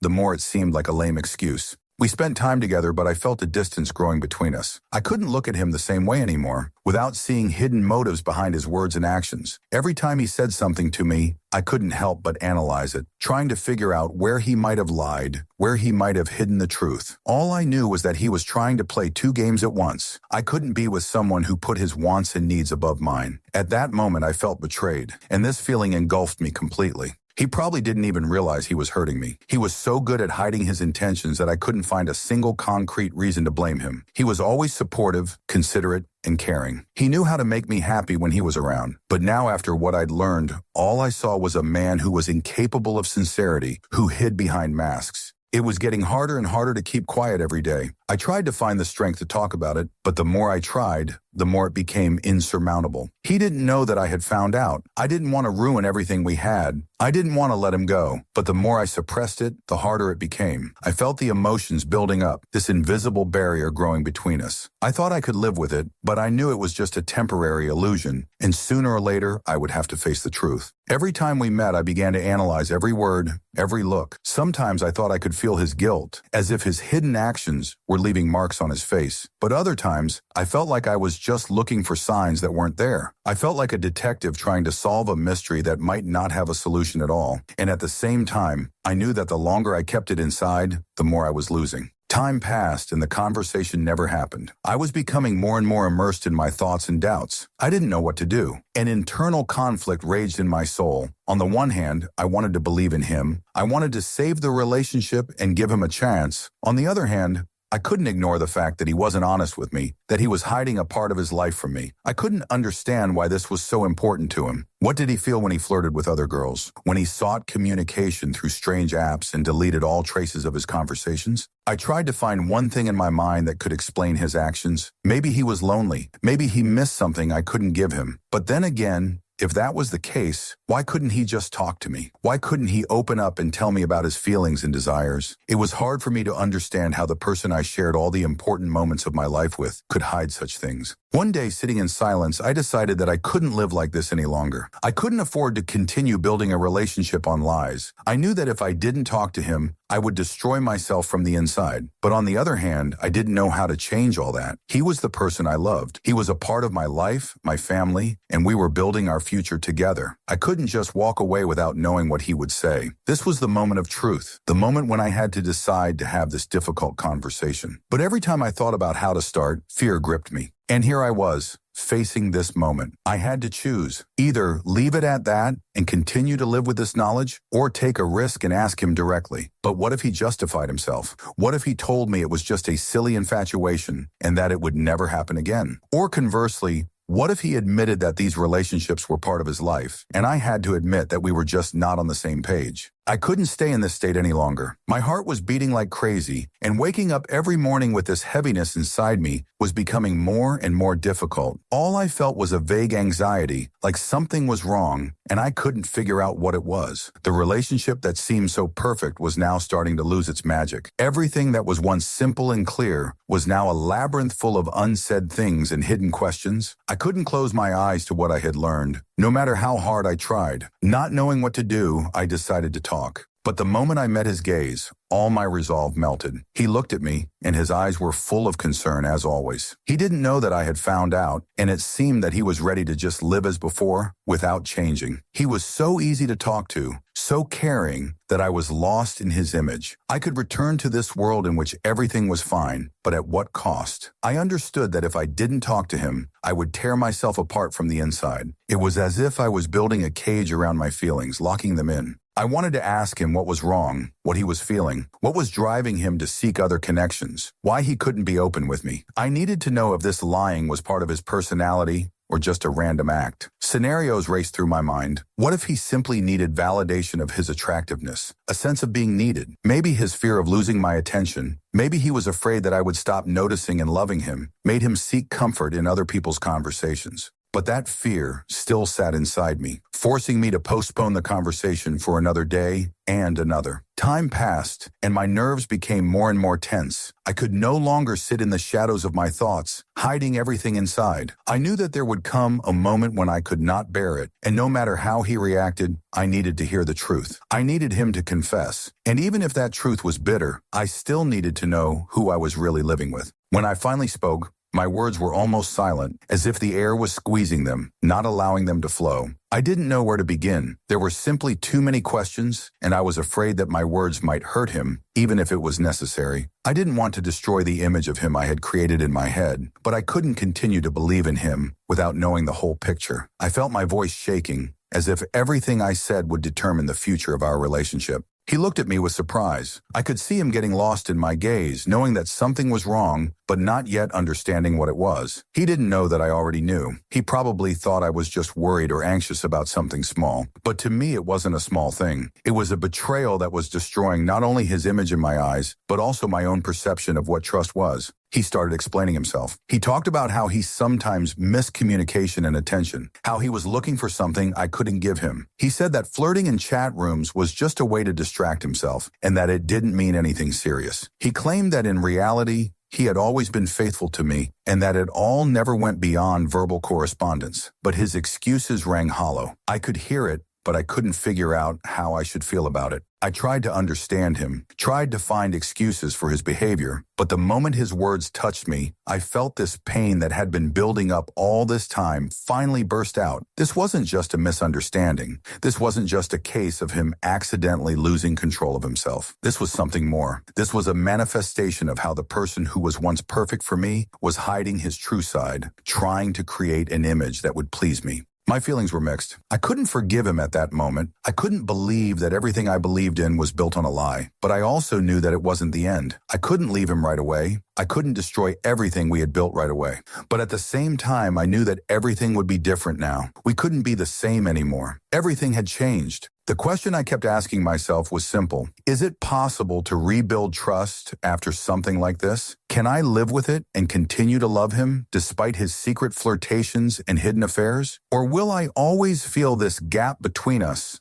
that will never be healed? I didn't know what to do, but one thing was clear. I could no longer be the same. A few days passed, and I couldn't shake the feeling that everything had changed. Everything I once felt for him was now laced with doubt and insecurity. He tried to convince me that it was nothing, that it had nothing to do with our relationship. But the more I thought about it, the more I realized that it wasn't just a little thing. It was a violation, even if he didn't want to see it. I started to notice little things that had seemed insignificant before. His gaze, his words, his gestures, everything started to make me suspicious. Sometimes I felt like I was following him like a shadow, trying to catch some trace that would explain his behavior. It wasn't healthy. I knew it, but I couldn't stop. It was like trying to see a tear in the fabric that you keep fiddling with, unable to stop. The more I tried to understand, the more confused I became. He kept insisting that it wasn't serious, that he wasn't going to cheat on me, that none of it mattered. But to me, it did. No matter how hard he tried to justify it, his words couldn't erase what I'd learned. Every time I tried to go back to my normal life, that truth would pierce me like shards of glass, causing pain. It was destroying everything I knew about our relationship. I often sat alone in silence, wondering what to do next. My head was full of thoughts and questions. Could I trust him again? Could I forget about it and carry on as if nothing had happened? And if not, what then? I wasn't sure I was ready to let him go, but I also couldn't carry on as before. It was impossible to just go back to normal life once all this had been revealed. I felt trapped, where every exit led to a new question, and the answers were never good enough. I couldn't ignore my feelings any longer. longer. I felt my pain turning into anger, and that anger wouldn't let me rest. Why did he hide this from me? Why couldn't he be honest and open? This wasn't some casual flirtation. This was a conscious decision, an action he kept doing, even though he knew I didn't like it. Why did I have to be the one to forgive and not the one to deserve respect and honesty? In my weak moments, I tried to convince myself that it wasn't that important. He was apologizing, he loved me, and maybe I was just worrying too much. But every time I thought about it, it only made me feel worse. I couldn't shake the feeling that he wasn't doing this because he was lonely, but because he enjoyed it, that he liked seeking the attention of other girls. And it wasn't just flirting, it was active behavior, seeking someone's validation. He didn't understand what was most important to me: sincerity. He could have simply told me that he felt, that he wanted more attention, that he liked communicating with other people. I might even have understood him, but his secrecy, his desire to hide all this, to do it behind my back, was destroying what we had.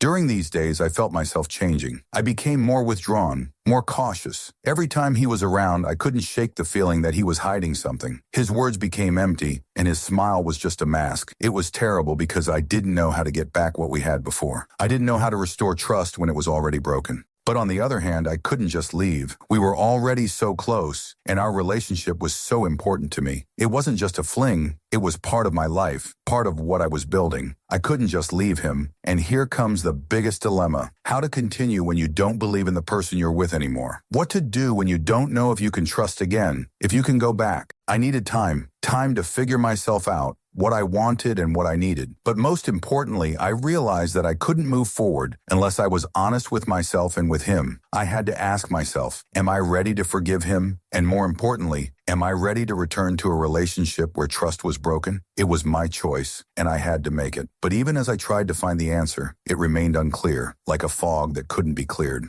I tried to make sense of what I was feeling, but my thoughts were all over the place. It was like I was running in circles and I couldn't find a way out. I tried to imagine what our life would be like if I stayed with him. Would I be able to trust him again? Would I be able to be the same as before? And most importantly, do I want that? But at the same time, there was the thought that if I left, I would lose what we had, and I might never be able to build something like that with someone else. We had been through so much already. We had been through so much. Could it all just be thrown away? He kept apologizing. His words were full of regret, but honestly, I didn't care what he said anymore. I couldn't just forget what I'd learned, and the more he apologized, the more I felt his promises were empty. He said it wouldn't happen again, that he realized his mistakes. But how could I believe that? How easy is it to rebuild trust when it's been so brutally broken? A few days passed, and I began to notice how our lives were changing. We began to avoid talking about it as if this veil of silence could make everything go back to normal. But in reality, it only made things worse. Everything I felt became more acute and painful. Not to mention that every time I looked at him, his face became a reminder of what I had lost, that I could no longer trust him like I used to. I looked into his caring eyes, and it felt like I was betrayed,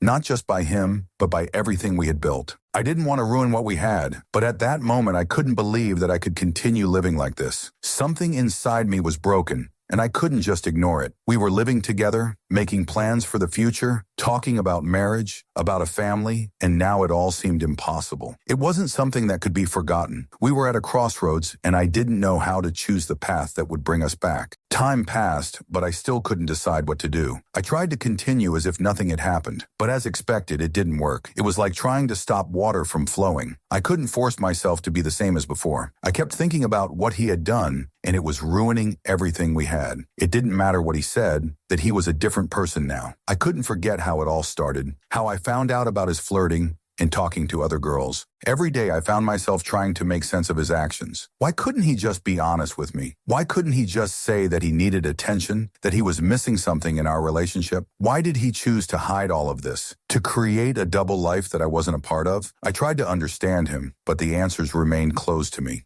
Then I thought about myself, about why it was so hard for me to let go. I didn't have to forgive him. I didn't have to continue a relationship with a man who betrayed me. I didn't have to put up with his mistakes just because I loved him. And yet I couldn't shake the feeling that despite his mistakes, I still wanted to be with him. I wanted him to be the man he had been before. But what if that version of him no longer existed? I was losing him, but I still clung to the images I had painted for myself. Sometimes I felt like I expected too much from him, that I could forgive him if he would just come clean and not repeat his mistakes. But not now. Right now, everything was too complicated, and I couldn't just close my eyes to what he had done. Every day, it was getting harder and harder to hold all these thoughts and feelings inside. One of those days when I was trying to sort out my emotions again, I realized that I had to make a decision. I couldn't continue living in this doubt, in this endless circle of pain and confusion. I realized that if I didn't make a choice, I would destroy myself. But no matter what choice I made, I already knew that none of them would be easy. This was the moment when I had to let go, or continue living in this lie that everything would be okay.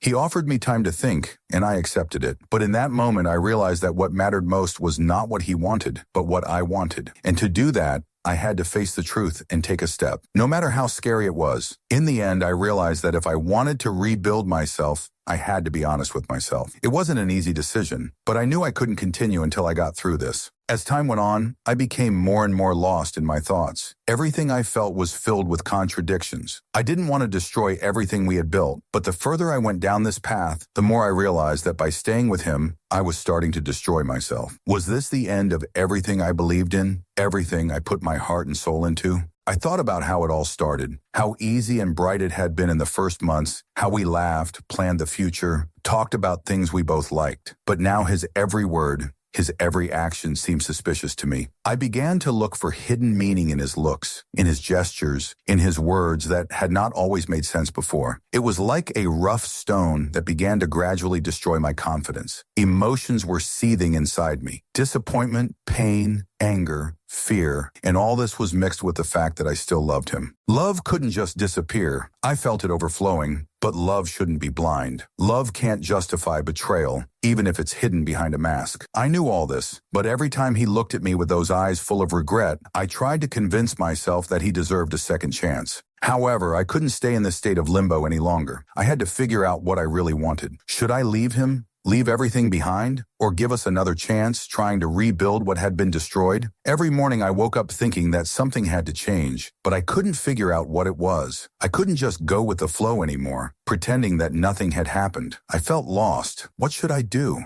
In search of an answer, I began to spend more time alone. I walked, I thought. I came back to myself. These were the moments when I began to listen to my true desires. What do I really want from life? What is more important to me? Maintaining a relationship that has become a heavy burden, or the opportunity to be honest with myself and with him? I realized that I needed to make a choice not only for us, but for myself. At some point, I began to understand that I could no longer close my eyes to my feelings. I could not continue to live, pretending that everything would be as before. I needed honesty, openness, for him to be with me for real, without falsehood, without acting. I could not continue to live in a state where I had to doubt his every move. I realized that I needed to talk to him, honestly and openly. It was difficult, but I knew that this was the only way I could find out if we were ready to move on. We both needed this conversation to understand what to do next. I sat down with him and tried to remain calm despite the internal chaos raging in my head. I started by telling him that I needed to understand what had happened. I needed to understand why he had done this, why he had chosen this path when I trusted him. He began to make excuses, saying that it was stupid, that he hadn't meant to hurt me, but that didn't comfort me. All I felt was the emptiness he had created in our world. After a long conversation that lasted for several hours, I realized that he really didn't realize how much he had broken trust. He was truly sorry, but it was all too late. My soul was already heavy from these lies, from these little betrayals that had accumulated. We talked about working on myself, but I realized that I could no longer drag along this relationship that had become empty and full of fear. I felt a force inside me that I hadn't noticed before burst forth. I took a decisive step. I left. It wasn't an easy decision, and it wasn't a simple goodbye. I loved him, but love shouldn't be about forgiving endless mistakes. It should be about mutual respect,